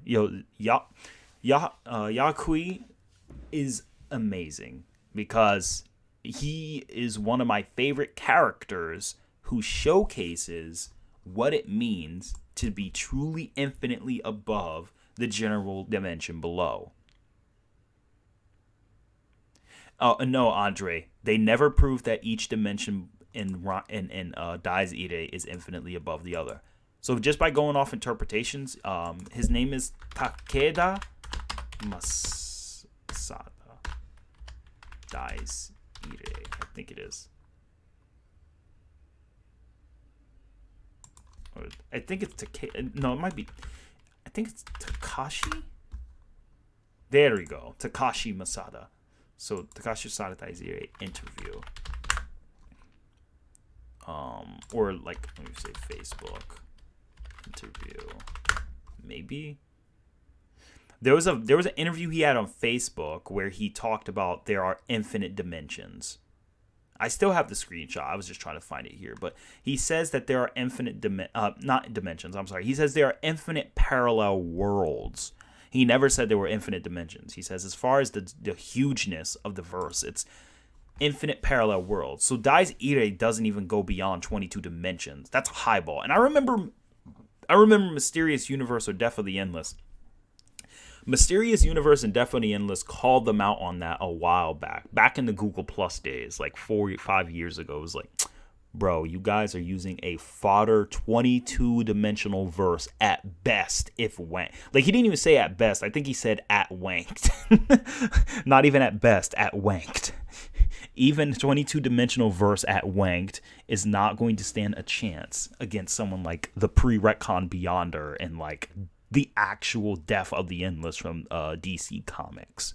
Death of the Endless from DC Comics would just think them out of existence. They are, Reinhardt, whenever you cease to exist, by or death or fate of the Endless or destiny of the Endless. Destiny of the Endless would see when Reinhardt got his powers and when he was going to, when he wasn't. Like, he would see every possibility of Reinhardt ever. Even Reinhardt picking his nose, he would just read it in a book and then just slap him. It's crazy. Like, the gap is so big. You know what? I'm going to show you how big the gap is. Because nobody really understands. And you know what? In order to understand how big that gap is, I'm going to give you an example because I need to. I have to. And I know I've done this before, but you guys deserve it, So let's open up our good old Manga Studio. Let me show you something. Or as Jim Carrey would say, let me show you something. I'm going to grab this right here. Yep, I'm going to plug this in. And we're going to have fun. Because I'm going to show you exactly how... I'm not saying crazy. I'm going to show you how stupid dimensional tiers actually are. Because a lot of people say they understand, but a lot of people don't really understand because a lot of people don't put it on paper. Where the heck is that pen? Where is that damn fourth Chaos Emerald? There it is. Alright, so let's start off with a very basic premise. We all know how big the general universe is. We know that the Earth is thousands of times smaller. Like, for example, if this is the sun, if this is the Earth, no, pardon me. If this is the Earth, then the sun is like something like that. I think bigger, but that's just an example. And we already know that if this is the Earth, this is the sun, and then we already know if this is our sun, this is like a relatively regular sized star, like Regal. And if this is Regal, then this is a star like Betelgeuse or Betelgeuse. And if this is Betelgeuse, then this is like, like VXY Canis Majoris. And their star is bigger than that, like a quasi-star, which is like the size of like a galaxy, or like 20% the size of a galaxy or something like that. Now, keep in mind, this is a universe. Let's say this is a three-dimensional universe because it has billions of stars. We already know the billions of stars in the galaxy, billions of galaxies in the universe, or trillions now, or infinite. Here we go. This is a general universe. Okay? Imagine if I took that universe and I said, oh, look, another universe. They're both infinite, right? And they both contain four-dimensionality because they both infinitely travel on a timeline. They're both on a time thread. But we're just going to pretend the time thread's invisible. And they're linked. Space-time is linked for the most part, at least for this, regarding relativity. But we're not going to get too deep into that. Now imagine if you had a bunch of these, and you had a bunch of these small... Now, I'm going to give you an example. Say that's a dot. I don't know if you guys could see that, but let me just help you out. Now, say this dot is an infinite number of 3D universes. And this big circle is a 4D space that, let's say, is infinitely larger, or infinite 4D space. Or each universe is on a 4D timeline. So basically, they're infinite 4D worlds. This is a 5D space. It's infinitely larger than the 4D. And basically what happens is, we have infinite 5D worlds in a 6D world. And if this is the 6D world, then you have infinite 6D and 7D. Oops. You have infinite 6D and 7D, infinite 7D and 8D, infinite 8D and 9D, infinite 9D and 10D, and it goes up and up. Even if that's how crazy Outerversal is. Let's say I have, this is the 137th duodecillionth spatial dimension. And this is 188 duodecillionth infinite dimension. 187 duodecillion and 1 infinite dimension. Higher than the other one below. The infinity just keeps getting infinite until it becomes ludicrous. So the idea is that a character like Beyonder is so much stronger, because he's Outerversal, of course, but he's so much stronger than someone in Daizire, Kami Tenchi, Dragon Ball, pretty much any series you can bring up, that it doesn't make sense. But let me go ahead and read back to the chat. I'm sorry, guys. I kind of rambled. Flame of Recca. I haven't seen 100%, but I do need to see it. Yeah, I was heavily debating against Rise. Yep, I know. So how does someone resist the hacks of thinking out of existence? Is it just being too mentally strong, or... That's a good question. So when it comes to being thought of out of existence, you just have to have existence erasure, or you have to be relative to them. You need proof. Like, for example, if Beerus ever thought Goku out of existence and Goku was equal to Beerus, that means Beerus has a hack that can be used against anyone equal to his power, equal or weaker than his power. If Beerus was able to think out the Daishinkan, who is infinitely above him, out of existence, just with a thought, then that means Beerus's hack is transcendent, a certain level of dimensions above itself. So that means even if Beerus fought someone who exists on a higher dimension, he could still think him out of existence. So it depends on who he is beat and what it goes to. I think you explain Demigod can resist the hacks of being thought of exist. Yeah, he can. Atari pulling all this stuff. Yeah. Let's see. Well, now Fate's explanation of their dimension suddenly makes hella sense to me. Yep. So you can't assume that every spatial dimension is higher. Like, let me ask you guys this. Let's say you have someone with the ability of Reinhardt, I guess, or whoever you're using. Let's say you have Tenchi Muyo. You have D8. Can we assume that D8 is automatically at the same level of Alan Adam? Because Alan Adam would, if someone was D7, Alan Adam would read them like they're in a comic book. He would just imagine them like they're just a comic book character, where he could look at their thoughts. He could literally edit them like they don't exist. They're a cartoon to him. That's how Alan Adam sees it. You want to know the worst part? That's Alan Adam. Now, I'm going to go ahead and bring this up. So you guys better be ready for a can of worms to be opened. A whole can of worms. A whole freaking monkey can of worms. This is going to get nasty. Oh boy, because I am about to flame this entire thing. Let's bring up Dragon Ball. But before I bring up Dragon Ball, let's first talk a little bit about this. This was the actual one I did, where I actually helped translate everything. An infinite space of light and darkness, as stated in Dragon Ball. I've showed you guys these scans, but I'm just showing you guys again. The infinitely expanding universe is determined mainly in the direction. And then there's another one where it says infinitely expanding galaxies right here, which Guro's sitting his fat booty on there. So there's the multiple infinities. You know what makes sense? You guys, you want to know what makes me upset, chat? I think what makes me upset is that this information has been out there since 1995.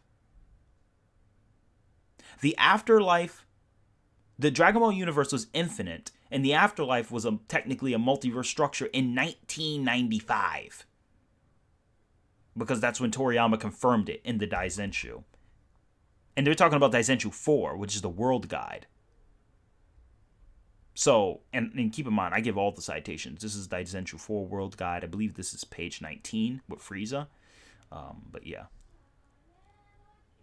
I wish Herms had, included these. And then you have the fact that Dende says it's a separate world or universe. And you have the Elder Kai saying, oh, they're in the Jigen no Toki, another dimensional world of time. He doesn't even call it like a regular world. He calls it a world of time. And then we already know there's different types of spirits of room. There's different type of time chambers, because the one Goku was in had different time dilation. It was completely different from the one that Goku was used to on Earth. And then we have the separate existence. Toriyama already says the world. I think I went over this with you guys before, but this data book. So there was a guy named Ki, or Kira. He said, "Why are you using this data book? Because this one." And I'm not trying to make fun of him. I'm just kind of kind of poking fun at the idea of how it was stated. You can't use this. And somebody what somebody said to me on Comic Vine? They said, man, this data book was made from some black guy. Legit. That was actually an argument. I showed Andre. You can ask Andre in the chat right now. Andre will tell you. I was on Comic Vine and somebody literally said this was just made from some black guy. It's not viable. So since when does somebody's race have to do with the fact that this book is a source of information related to Dragon Ball? It doesn't matter if it wasn't made in Japan. It got authorized and approved. And if you understand the context of the book is telling you about the Dragon Ball cosmology and the verse before it sets you up to create your own game. It's a game. It's not even like a full-fledged game. It's basically an RPG data book. But basically, it allows you to create your own saga. But they say you can't create your saga until you know about the series. So they guide you through the series based on information they collected from the Daizenshu. Because this information is 1998.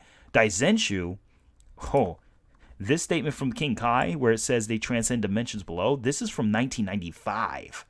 And I'm just going to read it again, just so you guys understand how crazy this is. The supernatural world governed by the gods. And keep in mind, I'm going to say this again. Yu Yu Hakusho Forever, she helped me translate this, and she helped me understand that what I was doing is completely accurate. As far as, like, she said, everything you said on this article adds up completely, and I agree. We're talking about someone who speaks Japanese far better than I am, is essentially a native level speaker in a sense. It says, the gods of heaven, who are higher than the heaven and transcends the dimensions. I'm going to say that again. Transcend the dimensions that cannot be seen from the human world, are looking down on the whole world from here. This means the human world cannot see certain dimensions. And those dimensions that cannot be seen by the human world are transcended by the heavenly realm, which is known as the afterlife. And you want proof? Herms had already helped translate this. The afterlife, known as the Tenkai, which this says Tenkai right here, means the heavenly realm. The Anoyo is what means otherworld. Anoyo is just a common term for otherworld or afterlife that they use. They even use it in Yu Yu Hakusho, that same term. So in other words, yes, this without a doubt already tells you that it transcends. Okay? So if we already know that it transcends dimensions that are invisible to even the people of the human world, which is known as the living world universe, then come on. I mean, you can't, I mean, come on. What else do I need to say? Do I need to bring up the fact that, the macrocosm is stated to be a temporal world? That they can't go back to the temporal world? Like the Supreme Kai literally calls it the temporal world. And then when you type in the Japanese kanji for temporal, the term that he used, it is totally in reference to the spatial and temporal world that we talk about in string theory. At least to a degree. Anyway, let me read. Sorry, guys. I kind of went off. All right. All right, let's see here. It's hard pulling out all the stops. Yep, there it's 10 to the 300th million, 30 millionth dimensional novigentillion. Yes, that is the actual number. Outerversal collapse. Yep, exactly. Xenogoku is at least multiversal plus due to his base being able to fight Demigrod final form. Demigrod was about to destroy history, which contains infinite timelines. And I noticed you said is at least, because that's the least. Scanned by white guy greater than scanned by black guy. GG. Well, yeah, but chronologically, where would it fit? There are multiple timelines. Yep. It's always true and approved by the author anyway. Yeah, I saw that. I was dumbfounded. He couldn't form a proper rebuttal, so he went back for the... Yeah, Roswell, you remember that too. Crazy thinking about Goku in the 90s being beyond universal. It's just the anime leaves out important stuff from the game and manga. It's true. It's very true. You see, the thing is, like, a lot of people think, well, it's Goku. We're so used to... So let's look at canon Goku. Because Seth did his video on regular Goku, but Seth didn't do his video on canon Goku because Seth agreed that once it gets to universal stuff, planetary, it gets really fuzzy. I get what he's saying because it's very fuzzy. Dragon Ball kind of has like a Marvel effect where it's like a high end. It doesn't occur very commonly, but let's see here. Small planet level after the King Kai's training. Can easily... I would say that Goku is small. Moon level, fought Raditz. I would say Moon Plus. This would be Moon Plus. Because destroying the moon for them was easy. It's casual for them. I mean, even Kid Goku was Moon level. Because he was above Roshi, who was weaker than King Piccolo. Alright, let's see here. Planet level with Kaioken. Very true. They should put planet level plus. Easily defeated Raccoon, Berta, and Jace. When he fought Raccoon, Berta, and Jace, I would say he was more he was large planet level. And the reason I would say he's large planet level is because, I'm gonna give you guys an example. I'm gonna give you guys a calc. Let's go to attack potency. So this is just a basic calculation that I'm gonna do for you guys on screen. So let's just look at what... Get out of here, ad. So let's just look at what Goku did.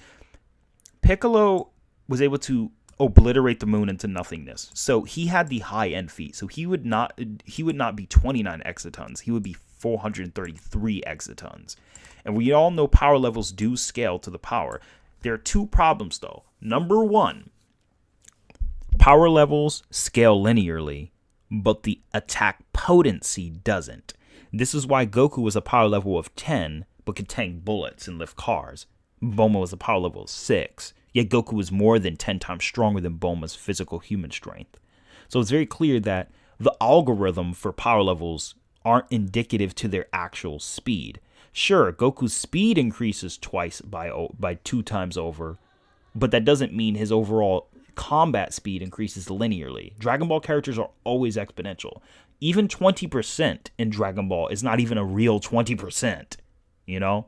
So you got to be careful with that. Having 2 times the amount of ki is not having 2 times the amount of attack potency. So remember, as I'm doing these calculations, it's technically far higher, and I'm going to prove that to you. An example here is large planetary, Piccolo would be small planetary at 433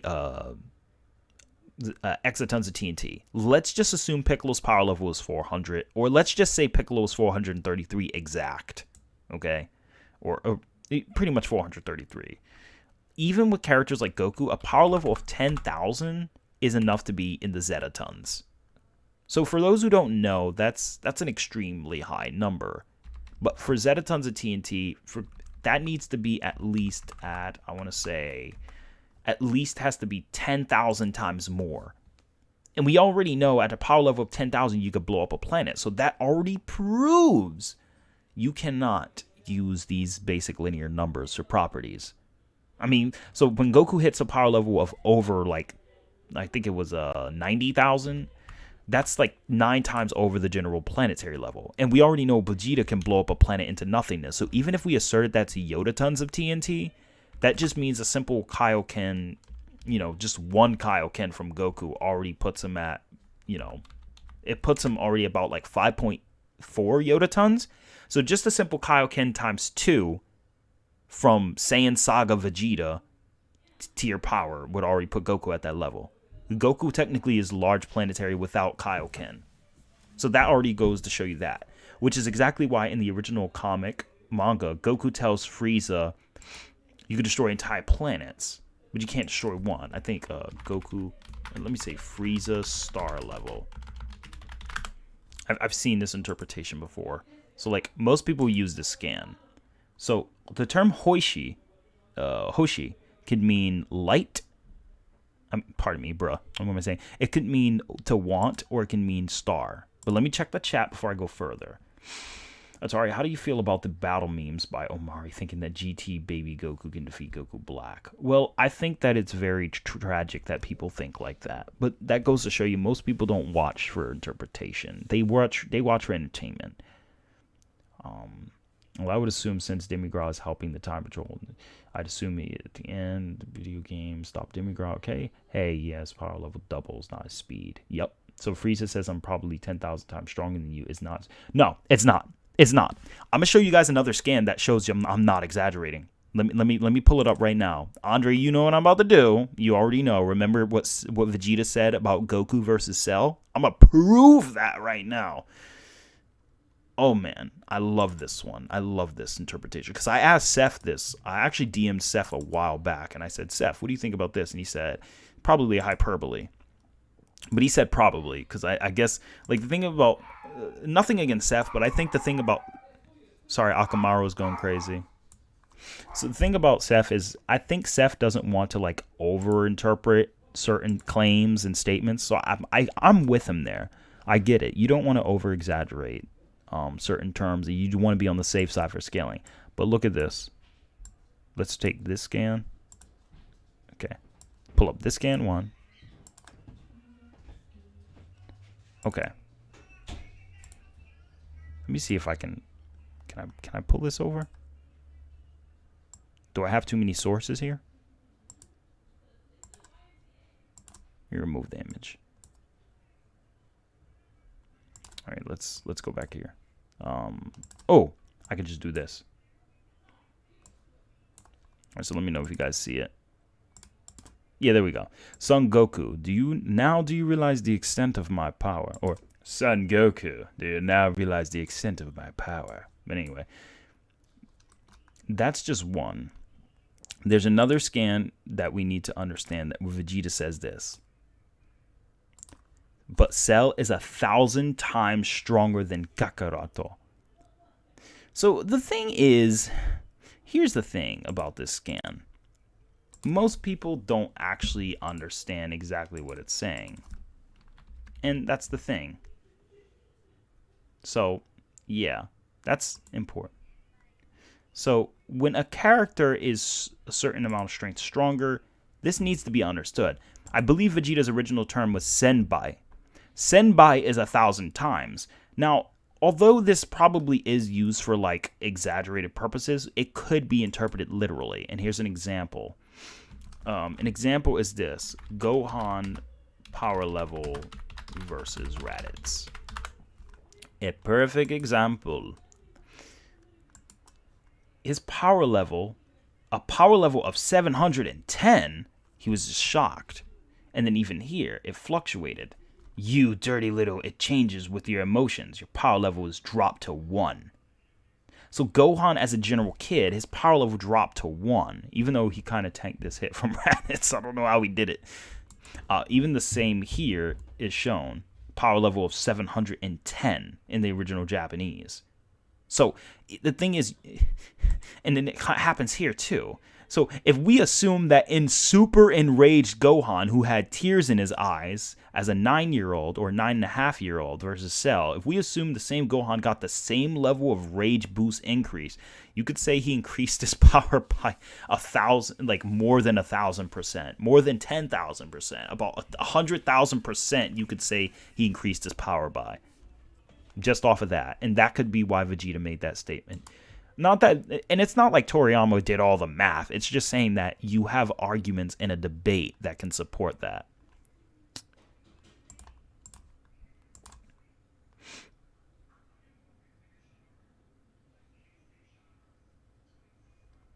Yeah, Hoshi. Yeah, exactly. Hoshi in Japanese refers to star by default, unless the context says otherwise. Glad it's hard to realize. Exactly.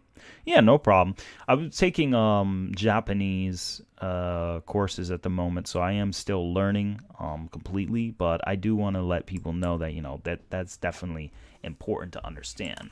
In fact, I still have my claim from Yu Yu Hakusho. I think I still have my message from Yu Yu Hakusho forever. I gotta make sure I don't. Gotta make sure I see what because I remember I asked her a question and she was telling me, yeah, that's the gist of the interpretation. I'm gonna read what was stated, but I'm never showing it. But we got priorities, brothers. Let's see here. So let's see. Even this. Okay.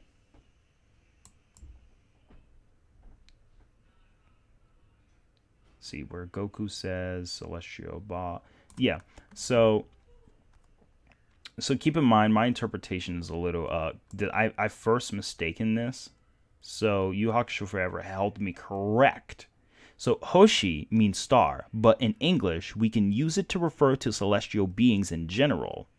In some songs or poetry, you may find the planet Earth described Ao Hoshi, which Ao is just the hiragana A and O. So Ao, which is blue, and Ao Hoshi means blue star. In this context, I understand it the same way as you. And Yu Hakusho Forever confirms me. I understand this in the same way as you. It's Goku saying Frieza can destroy entire celestial bodies, but not one of his inhabitants or one man. So literally Goku is referring to celestial bodies as in stars in this case. Stars and planets all together. So it's just referring to whatever body structure Frieza can destroy. Goku's like, you're capable of that, but you can't even destroy me. Which makes sense. I mean, after all, Frieza destroyed a planet with 10 times more dense gravity than Earth. Which we could talk about the density. Because if you ever took the planet Earth, gave it 10 times its own gravity, and then condensed it in the same size as the planet Earth, that planet would be so dense, it would be like destroying a super large planet or a dwarf star. But that has to do with gravity formula and a little bit other things. Hoshi could mean civilization and planets, right? Well, Hoshi also means so Hoshi means just star in most interpretations. It generally just means star. Some interpretations say planet, but most of them say star. If you want to say star more specific, if you want to say planet more specifically, you say wakuse. But sometimes they will use star for planet. Like Vegeta. Vegeta's an alien. So Vegeta doesn't know that the Earth is actually a quote unquote like planet. So in the context in the original manga, he says, I'm going to destroy this star. That's why he gets angry and he says, I'm going to destroy this star. He uses the term Hoshi. So again, it's not like Earth is star level, but you have to look at the context. In Goku's context here, it's likely he's not referring to just planets alone. Because after all, before Goku even fought Frieza, he already gathered energy from the planets. Goku already gathered energy from the entire galaxy. And no, I'm not making that up. I promise you, that's actually what it says in the Japanese. Goku took energy from the stars, planets, and galaxies in the cosmos. So Goku pretty much took mad energy and gathered it all in one. And then, see, look at here. You have the same thing. Because the people still, in the Japanese, I think it says Hoshi, but I don't think they meant it as in planetary. As in star level. Because somebody brought it up here. Let's see, an image has been seen around Comic Vine, suggests a site home reports to star level. This is from a guidebook that was released with the Blu-ray. The guidebook was verified by both One and Murata and certified in the Viz. The specific entry says Boro's final attack can obliterate a star. Now, if this was discussed, and apparently this could possibly be a mistranslation. I found a thread regarding this versus battle. Apparently, the kanji word Hoshi can mean star or planet. However, the English translated the star. Here is the original. That's true, because when you read Samurai 7, I think it's Samurai 8, and Samurai 8, Hachimaru calls the planet calls Earth a star. They call it a star, but it's clearly a planet, not a star. So in the context, they're using it as a star interchangeably. 3 stars Goku gathered for the Spirit Bomb. Yes. I don't have much experience with Dragon Ball Heroes, only the newest. So, yeah.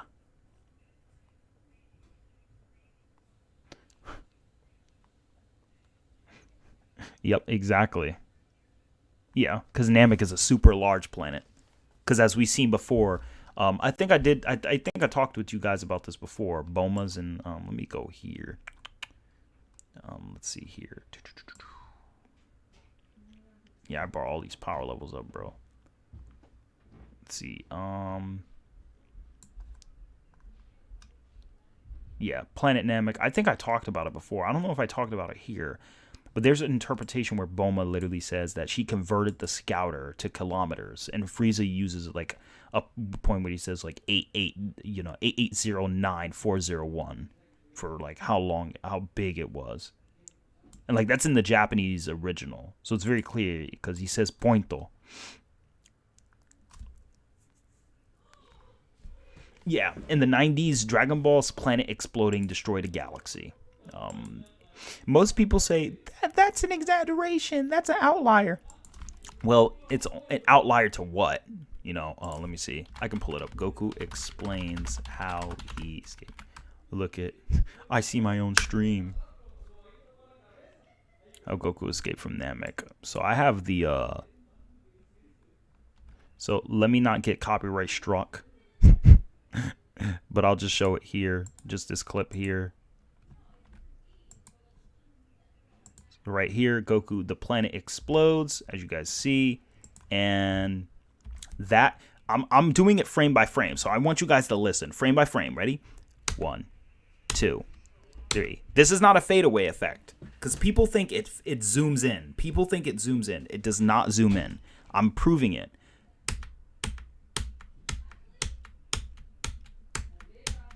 So I'm just going through the frames. So the explosion comes, and what's happening, I can tell what the animators are going for. These are the clouds of the galaxy. What's happening is the galaxy known as Nebulon gases is dissipating as the explosion is blowing them away. And then the explosion increases in size. See, nothing is fading away. There's no zoom in effect.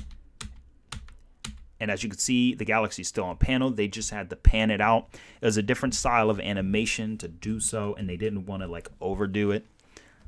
You see shrapnel from other celestial bodies coming out, and then the rest of the gases dissipate. As you can see on the corner of the screen right here, the edge corner, other of those parts dissipate, and then it flashes, and then you spin me right round. No, I'm just kidding. That's pretty much what happens.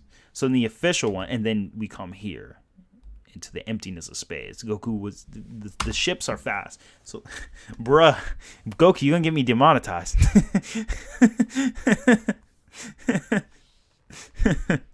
So anyway, yeah, that Dragon Ball for you. But yeah.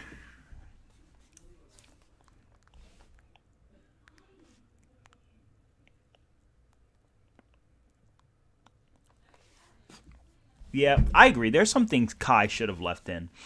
I wish this feat was in Kai, but like for original Dragon Ball, this feat isn't an outlier because you have to factor in this. Kid Buu is already like able to destroy the Macroverse. He's already stated he scales above Buuhan, who Buuhan could destroy the Macroverse, and Buuhan is stronger than Cell. When Cell transformed, Cell's energy was felt throughout a different quadrant of the universe, and it sent a shockwave out where they felt the wind from it. So it goes to show you that it's not a hyperbole. And when Cell blew up in the afterlife, it was visible from the afterlife. So it's very clear that these versions of if like I go for a highball Frieza is galaxy level. Regardless of how people feel about it. It appeared on screen. It's like it's an outlier. An outlier to what? What is it an outlier to? Other characters are stronger. And other characters are stated to be threats to the universe, constantly over and over. So, what outlier? Nobody said Frieza can only destroy planets. That's just what he did, because planets are basically currency in Dragon Ball. Goku OnlyFans.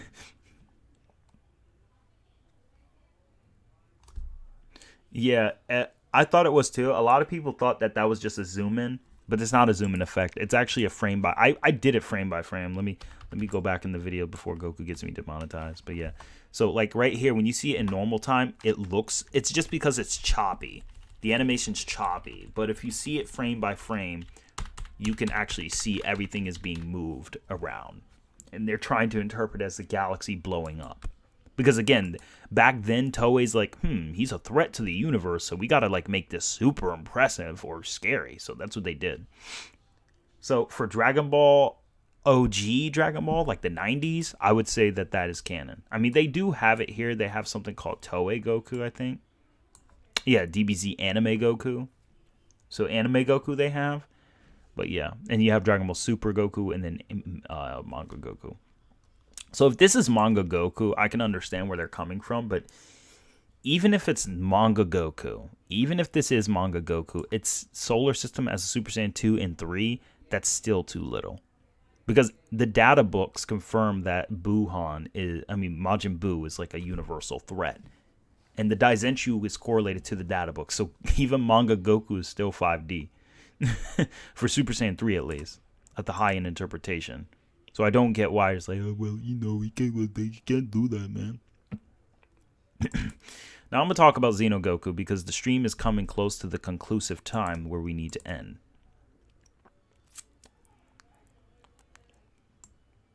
Oh yeah, Anime Frieza, that is a big upgrade. It's Anime Frieza. I mean, it's like Naruto. I don't know if you've seen Naruto, but like Naruto, if you use the filler arc when Naruto fought Sora, Naruto's base form was able to fight a Four Tails version. So it's like base form Naruto is like Four Tails level in the filler. Hold on. Naruto versus Sora. Four Tails. Yeah, this episode. Like, look at this. Like, look at this. Naruto can fight. Like, do you know how strong this makes Naruto? This already makes base Naruto beyond multi-mountain level. By scaling. So, like, if you use filler Naruto, oh boy. And then you have filler Fairy Tail Natsu. Natsu Planet Planetary flames. Yeah. In the anime, he used planetary flames. I'm showing you in this GIF right here. Yeah, let's look at this GIF right here. And then he does the flames, the planetary flames, which is literally what it's called, the planet. Giant explosion. Like, come on. Like, filler is always going to be ridiculous. For the most part. Who the heck is this guy? Get out of here. Oh, gosh. Get away. Stop seeing this ad. Ad was inappropriate. Just kidding. But anyway, guys, let me see here. 5D Ultimate Gohan. Yeah, 5D Ultimate Gohan, almost. Oh, yeah, you can't use 4 times multiplier. So I'm going to tell you guys the truth about multipliers for Goku.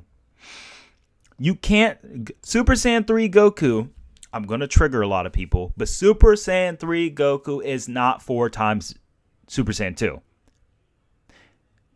That is contradicted in the show itself. Canonically. Super Saiyan 3 is as strong as it needs to be. Daizenshu. SSJ3. Here's what the Daizenshu says about it. I'm going to use the English versions that Herm's already done the favor of us translating. But basically, Super Saiyan 3 is just far stronger than the other ones. So full power Super Saiyan is above the regular Super Saiyans. We already talked about that. It's already proven in the Dragon Ball Super anime. Vegeta fought a guy who matched his base form. Katoplaisa said, oh, I can get 300 times stronger and faster by transforming. And then Vegeta's like, well, I'm just go Super Saiyan 1 and slap you. It is like, because regardless of how people think, Katoplaisa was still hurting Vegeta. So Vegeta couldn't just fight him in base form. Vegeta had to transform. So they were relatively even. If I even show you, hold on. Katoplaisa versus Vegeta. So I'm not going to show the full thing. I'm not trying to get the stream cut. But like, for example, they're fighting. This is how their fight looks. Boom, boom, boom. Relatively trading blows. Does this look like someone who was vastly weaker? Oh, Vegeta's holding back. Holding back? It's not holding back. And then here's the thing. At this moment, while they were going equal, he goes, all right, so hold on. Let me see if I can find the sub because I don't have subtitles. Yeah, there we go. So here's the thing you need to understand.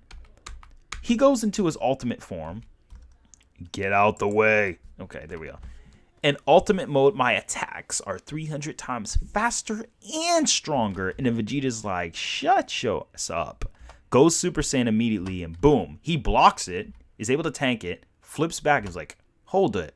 Attacking mid-sentence is not fair. So he got hit. He was able to react to Vegeta while off guard. And then here's the thing. Though he was able to do that, Vegeta's like, I'm not interested in hearing your bragging. All right, then. And then here's the thing. He lights up his fist and he's like, all right, I'm about to get lit. And then Vegeta powers up his aura. And look, he's holding Vegeta back. Vegeta has to block. And then Vegeta powers up and then they're trading again. So people always say, oh, Katoplaisa was way weaker than base Vegeta. No, he was not. He was relatively equal. And then they became pretty much equals at this point. And at last, observe my final secret attack. And then he does this attack. I forgot what it was called. The final mission. And then Vegeta has to use Final Flash to respond. Now, you guys all know. You all know. See, Daizenshu. Let me just pull this up again. Daizenshu. Bigabangu attack. According to this, a key wave which Vegeta fired at the artificial human number 19. This technique, which is easily destroyed artificial number 19, could be called Super Saiyan Vegeta's version of Garik Ho. However, the difference between it is Garik Ho, our key shape of firing, and he says this key is condensed down into one lump and can deal heavy damage inside a specific range, which goes to show you range area of effect. So it said such effectiveness made it Vegeta's strongest attack at the time. So yes, Big Bang attack is stronger than Gallic Gun because it's compressed based on the Daizenshu. Here's the part that makes it even interesting. Final Flash. Super Vegeta's super finishing move. He concentrates all the ki in his body into both his hands and fires the ki at his opponent. As he concentrates the ki, electric discharge starts surrounding the atmosphere and drawing everything in. It has been a high rate of energy depletion and can only be fired in a state surpassing the limits of Super Saiyan. Vegeta wasn't Super Vegeta here, was he? No, he was Mastered Super Saiyan Vegeta, which proves that a Mastered Super Saiyan is above Grade 2. So and we already know Grade 2 is faster and stronger than Grade 1. It even says it here. Second grade, a power-up where every nerve is concentrated, sending ki throughout the body. This is capable of rising both power and speed, much higher than Super Saiyan. Okay?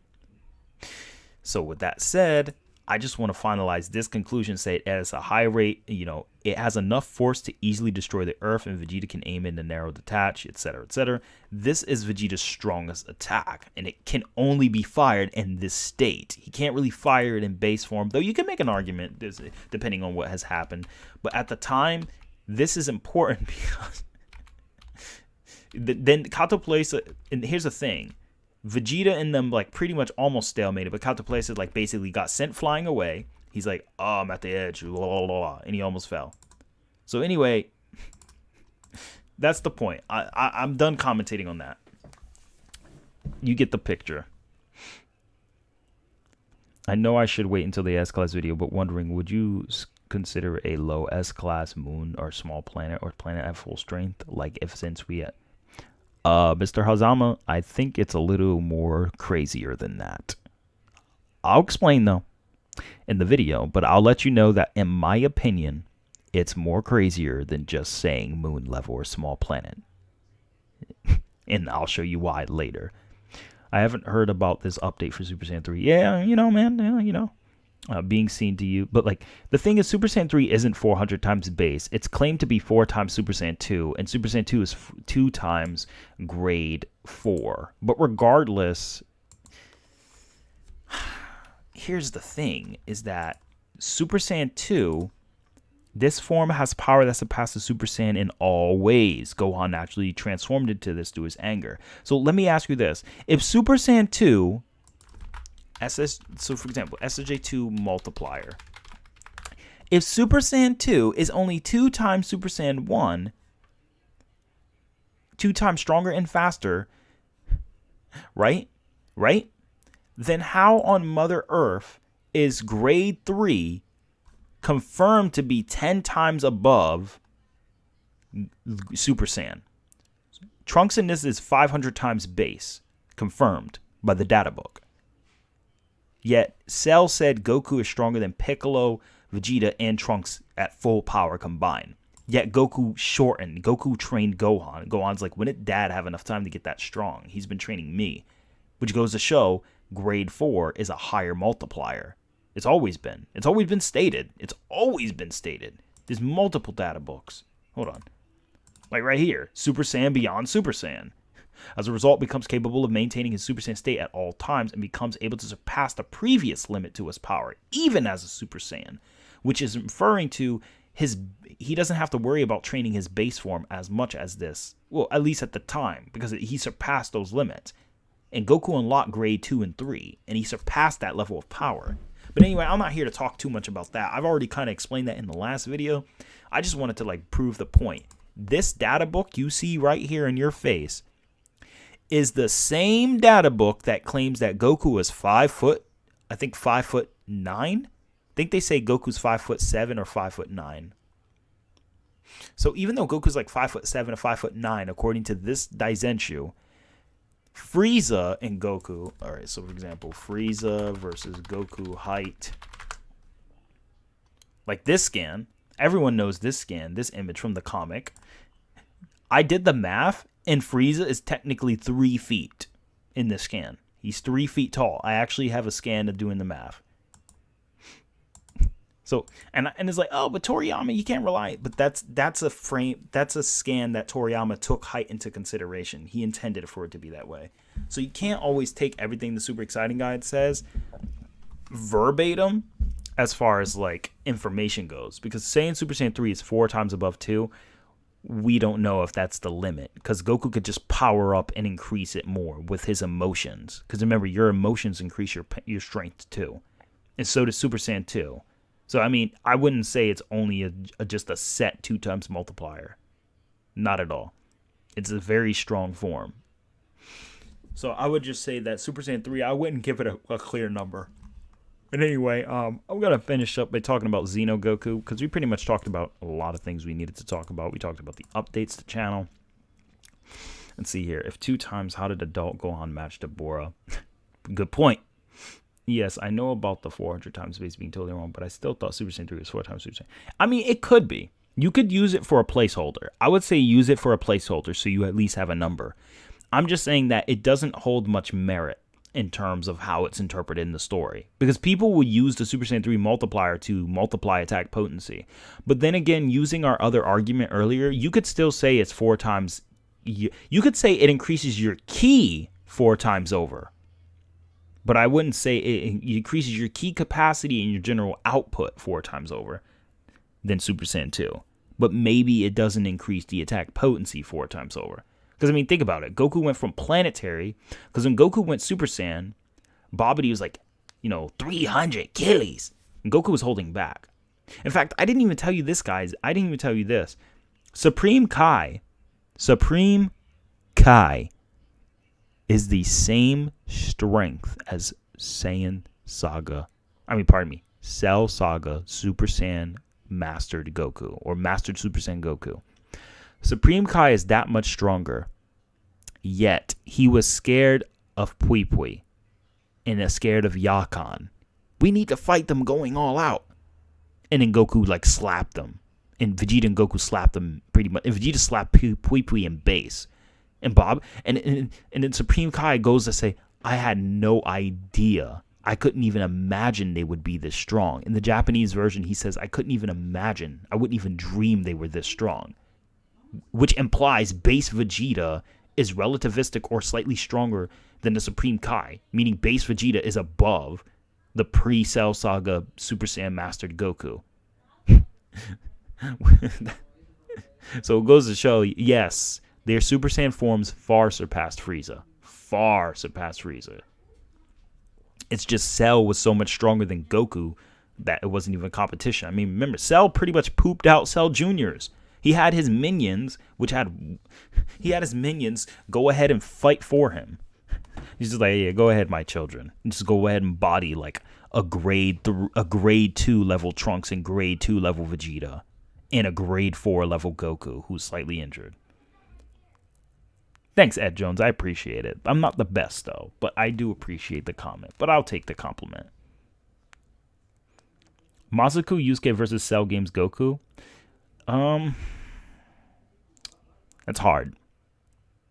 The reason I say it's hard is because you're going to be...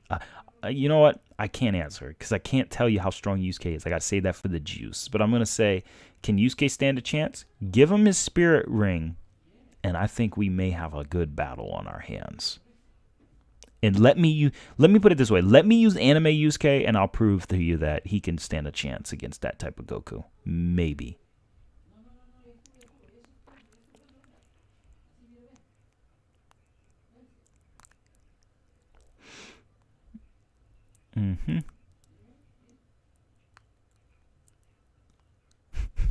That would be cool if they did survive and turn good. Alright, so here's the thing about Xeno Goku. So they said Multiverse Plus was overpowered and defeated Demigra Makioka, who was going to cause the collapse of the DBH multiverse in real world in his base form. Defeated Shampal, who gained all Demigra's powers, and his presence alone was about to collapse the multiverse in Beats World. Yeah, I remember that. Let me see, they got the scan. Good. Yeah, he was pulling a Lucifer Morningstar, kinda. A much lower end feat, but still. One shot Gravy, Super Saiyan 3, who was stronger than Demigra. Okay. Here's the problem. Here's the problem with all of this. Here's the problem with this whole thing. They heavily butchered this. This is Dookie.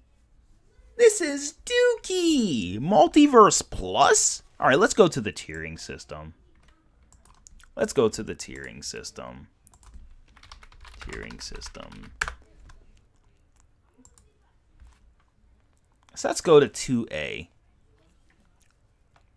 Multiverse Plus. Characters who are capable of significantly affecting, creating, or destroying a countably infinite number of space-time continuums. Okay. Here's the problem with that. Here's the problem with that. Characters who can affect or create and destroy entireties of spaces whose correspondence to one to higher levels of infinity greater than a standard universe model. Low 2C structures in plain English in terms of dimensional scale. This can be equated to 5 and 6 dimensional real coordinate spaces. Okay? Seems like keep changing things. Characters who can affect, create, or destroy spaces whose size corresponds to 3 to 5 higher levels of infinity greater than the standard. Very good. Okay, so here's the problem with all this. Let's go back into the handy dandy Manga Studio. I'm going to show you guys something and exactly why this doesn't make much sense.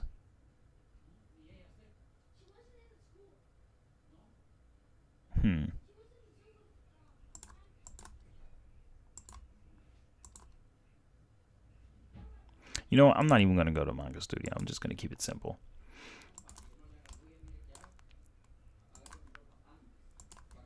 Let me see here. Actually, no, I will go. Let me first read the chat. Okay.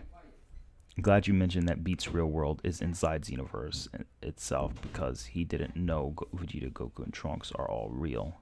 Exactly.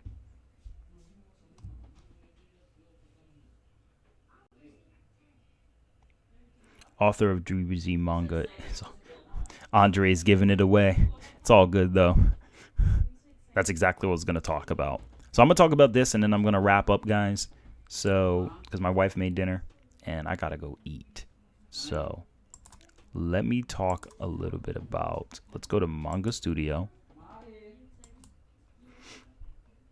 Okay. So, let me just give you guys the last breakdown, and here we go.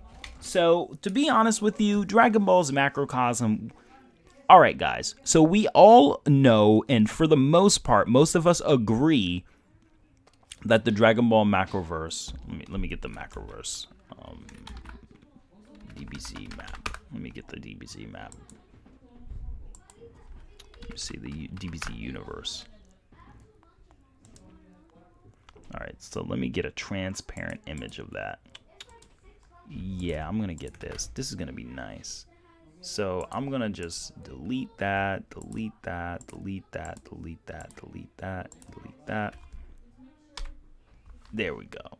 All right, so this is a Dragon Ball map, guys. All right, so I hope you guys are looking carefully. We have the Dragon Ball map, and for the most part, it's self-explanatory.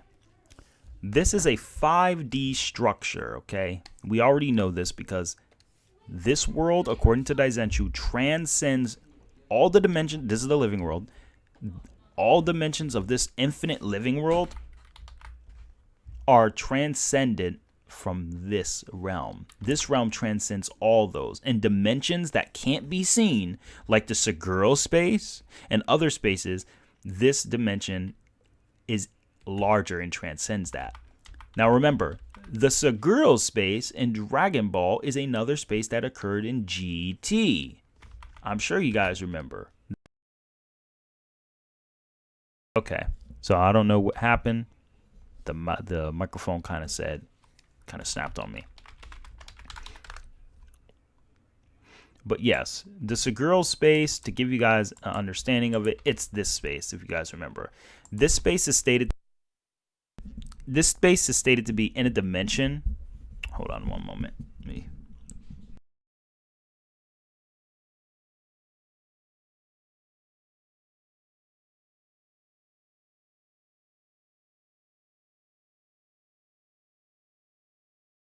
Stated to be in a space where even the Supreme Kai can't reach. even with teleportation. And we already know the Supreme Kai could teleport to different dimensions because he teleported to Zeno Realm. So he can teleport outside of space and time, even if he wants to, because he can sense it. Now, what this means is that Seguro space is so far away that the Supreme Kais can't even get to it. So wherever it is in this whole Universe 7, it's somewhere. This is important because the universe, this already confirms that you have another set, and as it's stated, one of the I think it was the owners, I forgot what the caretakers, they claimed that Goku would wander dimensions forever. So either A, he would be going in a loop, or B, there's infinite dimensions that he would just get wandered in. Not spatial, but rather like dimensions as in different like pocket universes. And this makes sense because the Supreme Kai can't sense him. Yet the Supreme Kai could sense characters through infinite space because of the way their sensories work. So it's very clear that even in that higher dimension, they could tell where Goku is, but they can't reach him. So it goes to show you that Goku's in a space between dimensions. That's why he was dropped there. So technically you have a 5D plus, or I'm not going to say 6D, but if you interpret the Seguro realm of being a separate 5D plane, which you could, it would technically be like a 6-dimensional macroverse. But I would say to stay on the safe side, I'm going to say it's 5D macroverse, just to keep it low end. Let me see here. So now we're going to talk about something else called the next structure we got to talk about. The next point is this. So we all know what this is. So you got Universe 7 here, 6 here, 5, 4, 3, 2, and 1. So we all know those each universes have their own correspondence. So let me number them. So we start from 12, 1, 11, 2, 10, I think it goes 9, 8, 7, 6, 5, 4, 3. And then I just go like this. There we go. So this is important because this is going to help us understand. All these macrocosms are technically like 5D realms, right? Each of them. So we got 12 5D realms. Generally speaking, in most interpretations, not all, but in most interpretations, the space between universes are generally considered to be orthogonal. Now, what orthogonal mean is to be one right angle beyond something else. So technically, this line represents where the universes exist. And imagine if I could just go one direction outwards in like a cube-like shape that goes beyond their general scope. Being able to go outside their boundaries is the neutral zone. That's why they need Vados in them. That's why also the Supreme Kais in them, they don't just float outside their general universe. Because it's more than likely they probably can't. Though they can teleport, they don't. And of course they got a duty to watch. But with the angel assistances, they can. So that's just one interpretation an example to show you guys that this neutral zone, which is what Champa was talking about, which I'm going to show you on screen again. So let's go back to here. Right here on this scan, when I go to here, I'm going to show you guys again. I'm going to read the chat in just a moment, so I apologize if I've been a little bit. All right, let's see. In base form.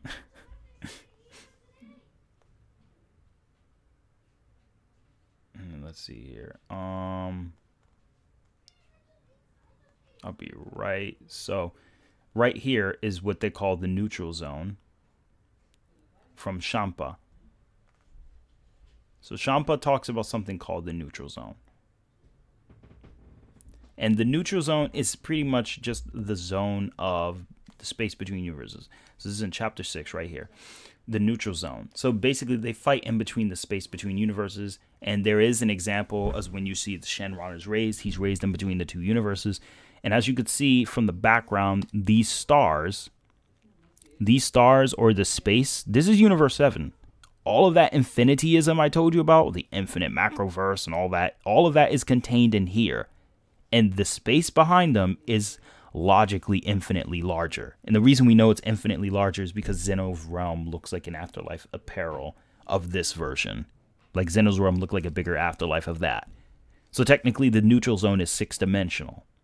And keep in mind, there's the mental plane, the memory plane, the dream plane, and many other planes of existence that all coincide within Dragon Ball Heroes. Now, a timeline of all of this would mean a timeline would have to go an orthogonal angle, infinitely straight. So to give you an idea of that is like, imagine if I had, let's say this, I think a timeline. I think I talked about this before, but like, hold on, let me just do this. Yeah. So if I had this, imagine if all of these universes that exist here were just put into a singularity timeline, right? So if all of these were just put into what we call a timeline, that would mean that this would be the universe in, let's say, 1996. Let's say it's 1996, January 2nd, 96 at 3:01 a.m., right? In fact, let's say it's 3:01 and there's like 15 seconds and there's like 10 milliseconds and then there's like 100 like microseconds. This is just a very rough example. AM. Now there's nanoseconds, femtoseconds, attoseconds, picoseconds, plonks. So let's just say this. This is one of the universes. Oh, look. I'm going to go into a different point in time. But this is how a timeline works. A timeline is a recording of all the events. Now, you see all I have here? Imagine if all of this was the same for here, right? So just imagine all of that I just said. I really want you guys to see if you could pay attention here. This is the important part. This is why I said destroying a timeline is always usually infinitely, or a Minkowski space is usually infinitely above. The reason I say that is because doing that here, imagine if instead it was 3:01-15, blah, blah, blah, blah, blah, but it was 12 microseconds. Or no, it's 12 microseconds behind. So what's the difference between this universe, this 7th-dimensional existence and this 7th-dimensional existence? I mean, 6th-dimensional existence and this 6th-dimensional existence. Well, one is 1 microsecond in the future and another is 1 microsecond in the past. Technically, you can get down to the point where it becomes infinite. I can literally do this infinite times over, and that's what makes a 7th-dimensional timeline infinitely larger than the realms it contains, because the timeline is a repetitious ongoing line that contains all of its congruent efficientalities. Existences. So that's why that's important to understand. So in other words, the timeline is 7D. There are infinite timelines in Dragon Ball Heroes, so technically Demigra is 8th dimensional because you could destroy all of that in the room of the crack of time by proxy. Again, the point isn't about the shape of dimensional tearing. The point is those who can affect those spaces. So by our understanding of how spatial dimensions work, Demigra is affecting a 8th dimensional level space. So you're talking about an atom tier Demigra. You know what I'm saying? So that's just an example, but yeah. Okie doke.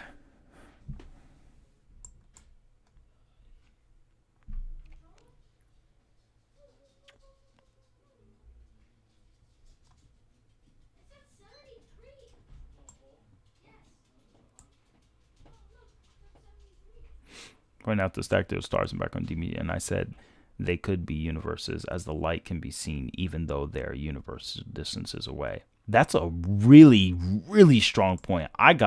Oh man, that's very good.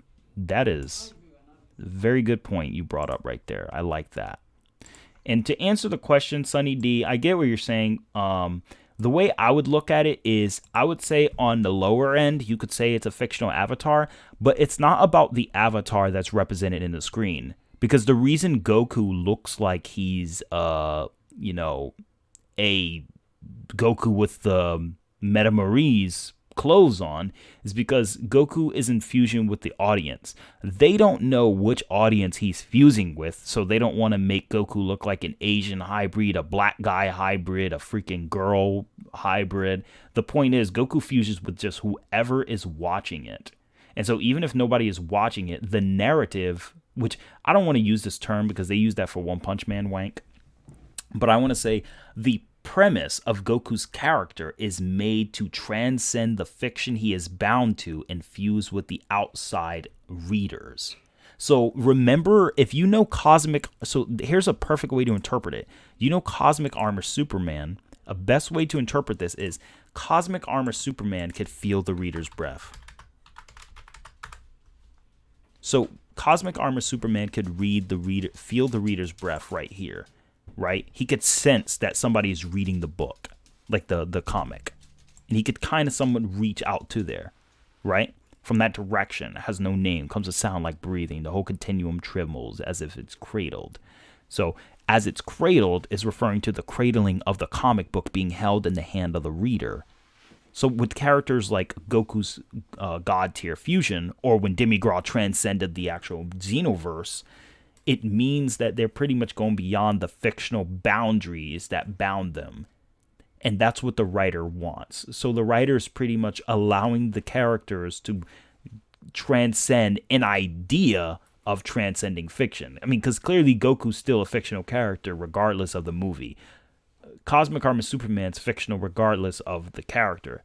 But the fact that these are characters who are aware of the actuality of the person outside means they likely have a process that allows them to transcend spatial dimensions lower.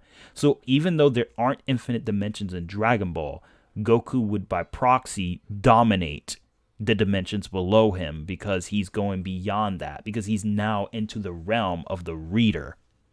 Even if he's not truly in the realm with us, the author is trying to convey that he is now in that realm through the story, through his drawing. Because it's not like the author can physically take Goku out the comic and just say, here you go, here's Goku. You know, they have to draw it out. So what they're trying to do is similar to Cosmic Armor, and I think there's another fictional character who does something similar in the SNK. They're trying to make it so that they transcend the fictional boundaries, which isn't fourth wall breaking, to be honest. It's actually goes beyond that. Fourth wall breaking is usually awareness. This is more so physical interaction through a fourth wall, kind of like what Mixie and them did, but it's at a greater level. But yeah, I know. G Plus never accepted anything. That's why I kept getting booted from Battle Kingdom. Yeah, But overall, I'm gonna get ready to wrap up, guys. I got about 5 more minutes here. So let me just get ready to wrap things up.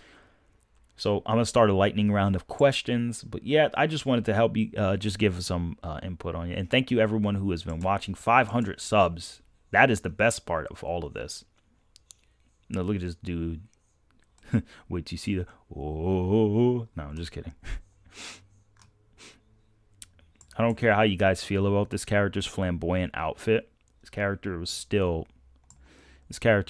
body 99% of actual fictions, because most fictions don't actually scale to this. And in fact, if I remember, Mysterious Universe could answer this. I think we were talking about before. Yahakui technically is above all these dimensions because he could just kind of add them when he wants to. So I don't think he's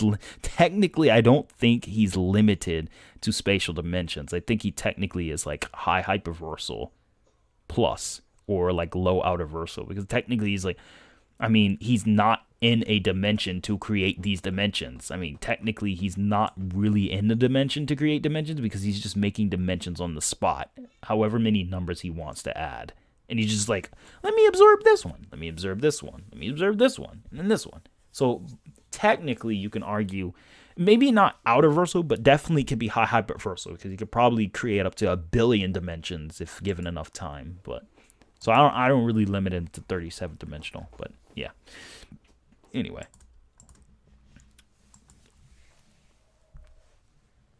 Hi, Amena Zebulon.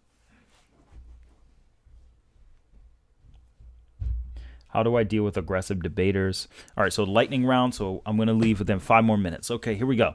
Ed Jones, how to deal with aggressive debaters. You don't generally, well, with aggressive debaters, what do you mean? If a debater is pretty much like insulting you, you have to break down what they're saying and not worry about the insult. If they're insulting you and there's nothing more to the debate, then you determine it's an ad hominem. Do you plan on interacting with other scalers like Parrot, Surfbone, and Noodles? I don't know. To be honest with you, Sunny D, I don't know right now. My relationship with Webcam Parrot isn't the greatest because Webcam Parrot kind of ridiculed me with Seth the Programmer back on the Discord because I said Zamasu was 7th dimensional, potentially, and I said at least a 7th dimensional threat. Natural Beauty, you're Mysterious Universe, right? So Natural Beauty, if you are Mysterious Universe, I think you were there. You were there when I made that 7th dimensional or 6th dimensional video of Zamasu. And so you remember, you was like, okay, Atari's bringing up a valid point, but everyone else was like, no, it's Dragon Ball. So nobody in Dragon Ball could be that strong. I mean, Webcam Parrot also kind of is nothing against him, but based on what I've seen, Webcam Parrot tried to say that Yusuke and Yomi aren't as strong as the feat they had performed in the death battle. Even though Death Battle's technically lowballed the feat because of how big Demon World really is. Fortunately, Yu Hakusho Forever helped me translate the size of Demon World, and Roswell also knows that Demon World is, oh boy, it's definitely much larger than a large planet. It's saying Demon World is dwarf star size or large planet is an insult. It's an insult. Who do you think created existence in the Universo universe? I don't know. I don't really know. They don't tell us who that is. So we just have to assume it's a higher being. With the information, they can transcend a dimension. The more information they absorb, the higher dimensions. And it was stated there's infinite layers of information or whatever. Not 100% sure why they worded it. So that means definitely high hyperversal plus. So basically borderline outer versal tier is the highest a character can probably get in that verse. Unless they just say, you know what, I don't need no more information. I'm just going to transcend information. I don't think it was Yu Yu Hakusho Forever. I think it was more so Screw Attack. So ignore the insults and focus on the argument. Yes, Ed. Ed, when somebody insults you, you have to look at the general argument and piece together your validation. You have to understand what your opponent is saying, and then you have to talk about what you're saying in conjunction. Well, not conjunction. In contrast to what the opponent is saying. In contrast. Isn't that like a food type of power, absorbing timelines or histories into a sword? Yeah, pretty much. And we have to remember timelines in Dragon Ball, like people think, oh, he's absorbing a timeline, but like there are characters who could destroy the timeline in the timeline. So if, like, for example, Fu can absorb from beings, like he can absorb from Omega Shenron, who could destroy an entire macroverse with just minus energy. And that includes the Seguro realm. So technically GT Goku is even stronger because you have to consider the Seguro realm that Omega Shenron is going to include in his destruction. And that's why the Supreme Kai was scared. It'll even reach the Kaioshin realm? Yep. So, Omega Shenron definitely like 5D plus, or maybe even 6D, but I'm not going to go that far. But, you know, it is possible if you highball. But anyway, all right, so we got 2 more minutes left in conclusion, or coming to the conclusion. Prime Rising versus Perfect Cell. Lightning round, Prime Rising versus Perfect Cell. I'm going to give it to Perfect Cell. But if it was... Just kidding. Have you seen Key Corp's new video where he claims Moro is only galaxy level? See, I don't know how to say it. Like, let me give it...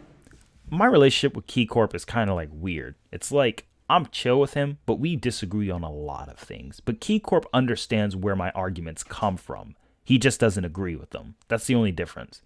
So I wouldn't even say he's like incredulous. He just doesn't agree. So he's not even incredulous. He's just, I don't agree with your argument. You know, I think it's this, and that's what I'm gonna go for. And he has some compelling points, but not all of them are consistent. At least At least for Dragon Ball Super. A lot of his Dragon Ball Super arguments are terrible. It's not something I like. I don't like how he does it.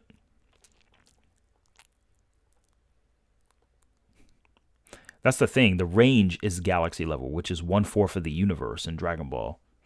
Where would you put Xenogoku in the speed department? Immeasurable plus. I mean, Xenogoku is faster than Infinity. Infinity itself of speed is Baby. Baby is faster than instant movement. Because Baby already has an infinite speed feat in the original GT.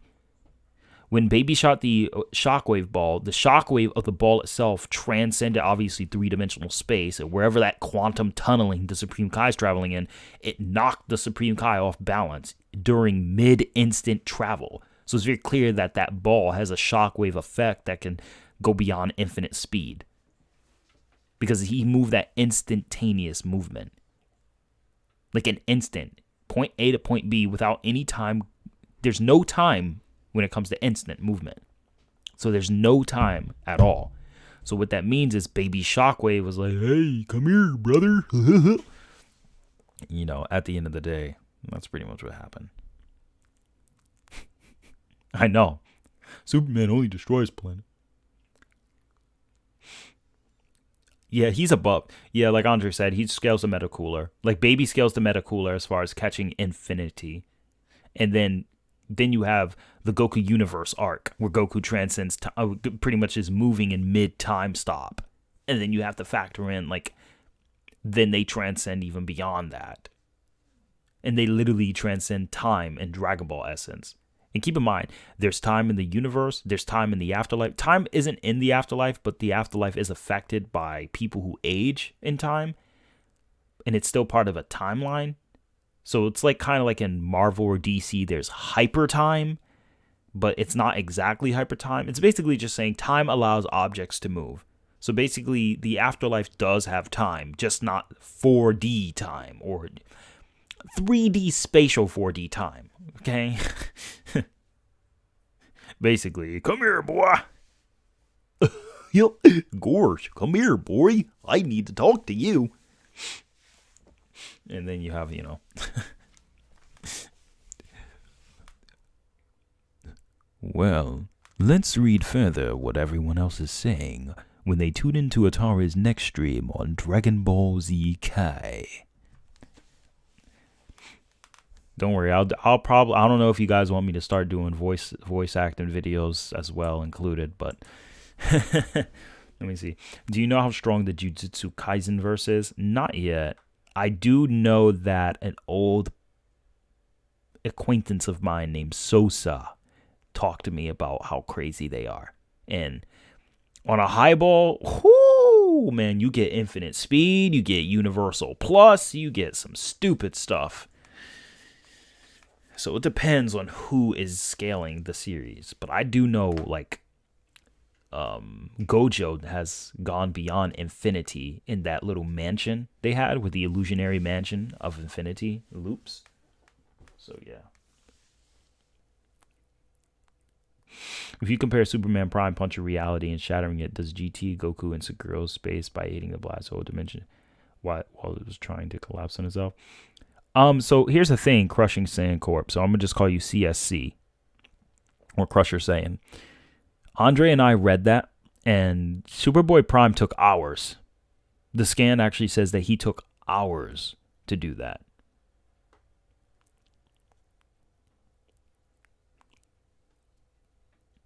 Mm-hmm.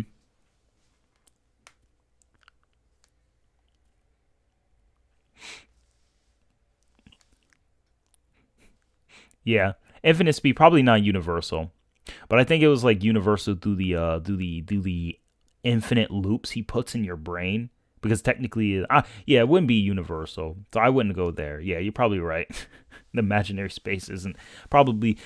I don't know how to interpret that imaginary space yet because I have to reread it, and I got to see the Japanese because at the time Sosa was using like a manga Fox version, if I recall. So I got to read like the Viz at least because I know Caleb Cook, who is now the current translator for Viz, does a little bit of a better job than Liliana Olsen, who did the Yu Yu Hakusho translation. And it's not because Liliana Olsen didn't do a good job. I guess it's because she thought, hey, nobody understands Japanese culture in America much, so let me Americanize Yu Yu Hakusho in some instances, to a degree. And then she left some Japanese references in and like explained a couple things. Like she said, oh, this is a pop star Togashi is referencing. Just little notes like that.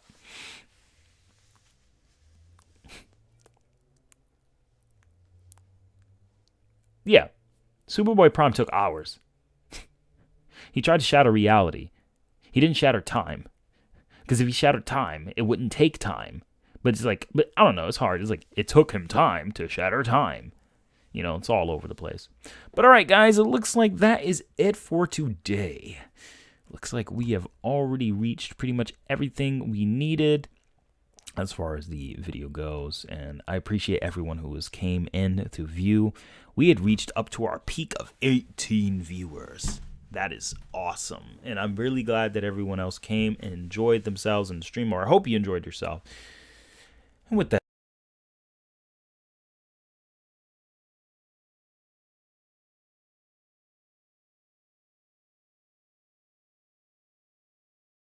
Beerus came in the room and told me, like, don't tell people that Frieza blew up planet. No, I'm just kidding. All right, so anyway, like I was saying, all right, thank you guys so much for watching. I'm going to end the stream now, but you guys have yourself a wonderful night, and hopefully this new 500 subscriber special video for Yu Yu Hakusho, yes, it is Yu Yu Hakusho related. It is not Dragon Ball. A lot of people voted Dragon Ball, but no, it's Yu Yu Hakusho. It's going to be Yu Yu Hakusho related. It's coming up soon. You're going to have a Yu Yu Hakusho. You're pretty much going to get an hour worth of Yu Yu Hakusho content. Maybe. But like the S-Class video is going to be really long. Probably. I have to try to shorten it so it's not too boring and overwhelming. But the other video is definitely going to be at least 20 plus minutes. I have it recorded. So you guys are going to love that. Anyway, have a good night, y'all. Take care and peace out. Zotari HMB. And I'm signing off. Peace. And just remember, if you don't have any hatred, you can just subscribe. No, I'm just kidding. That's not a Itachi voice. All right, guys. Bye.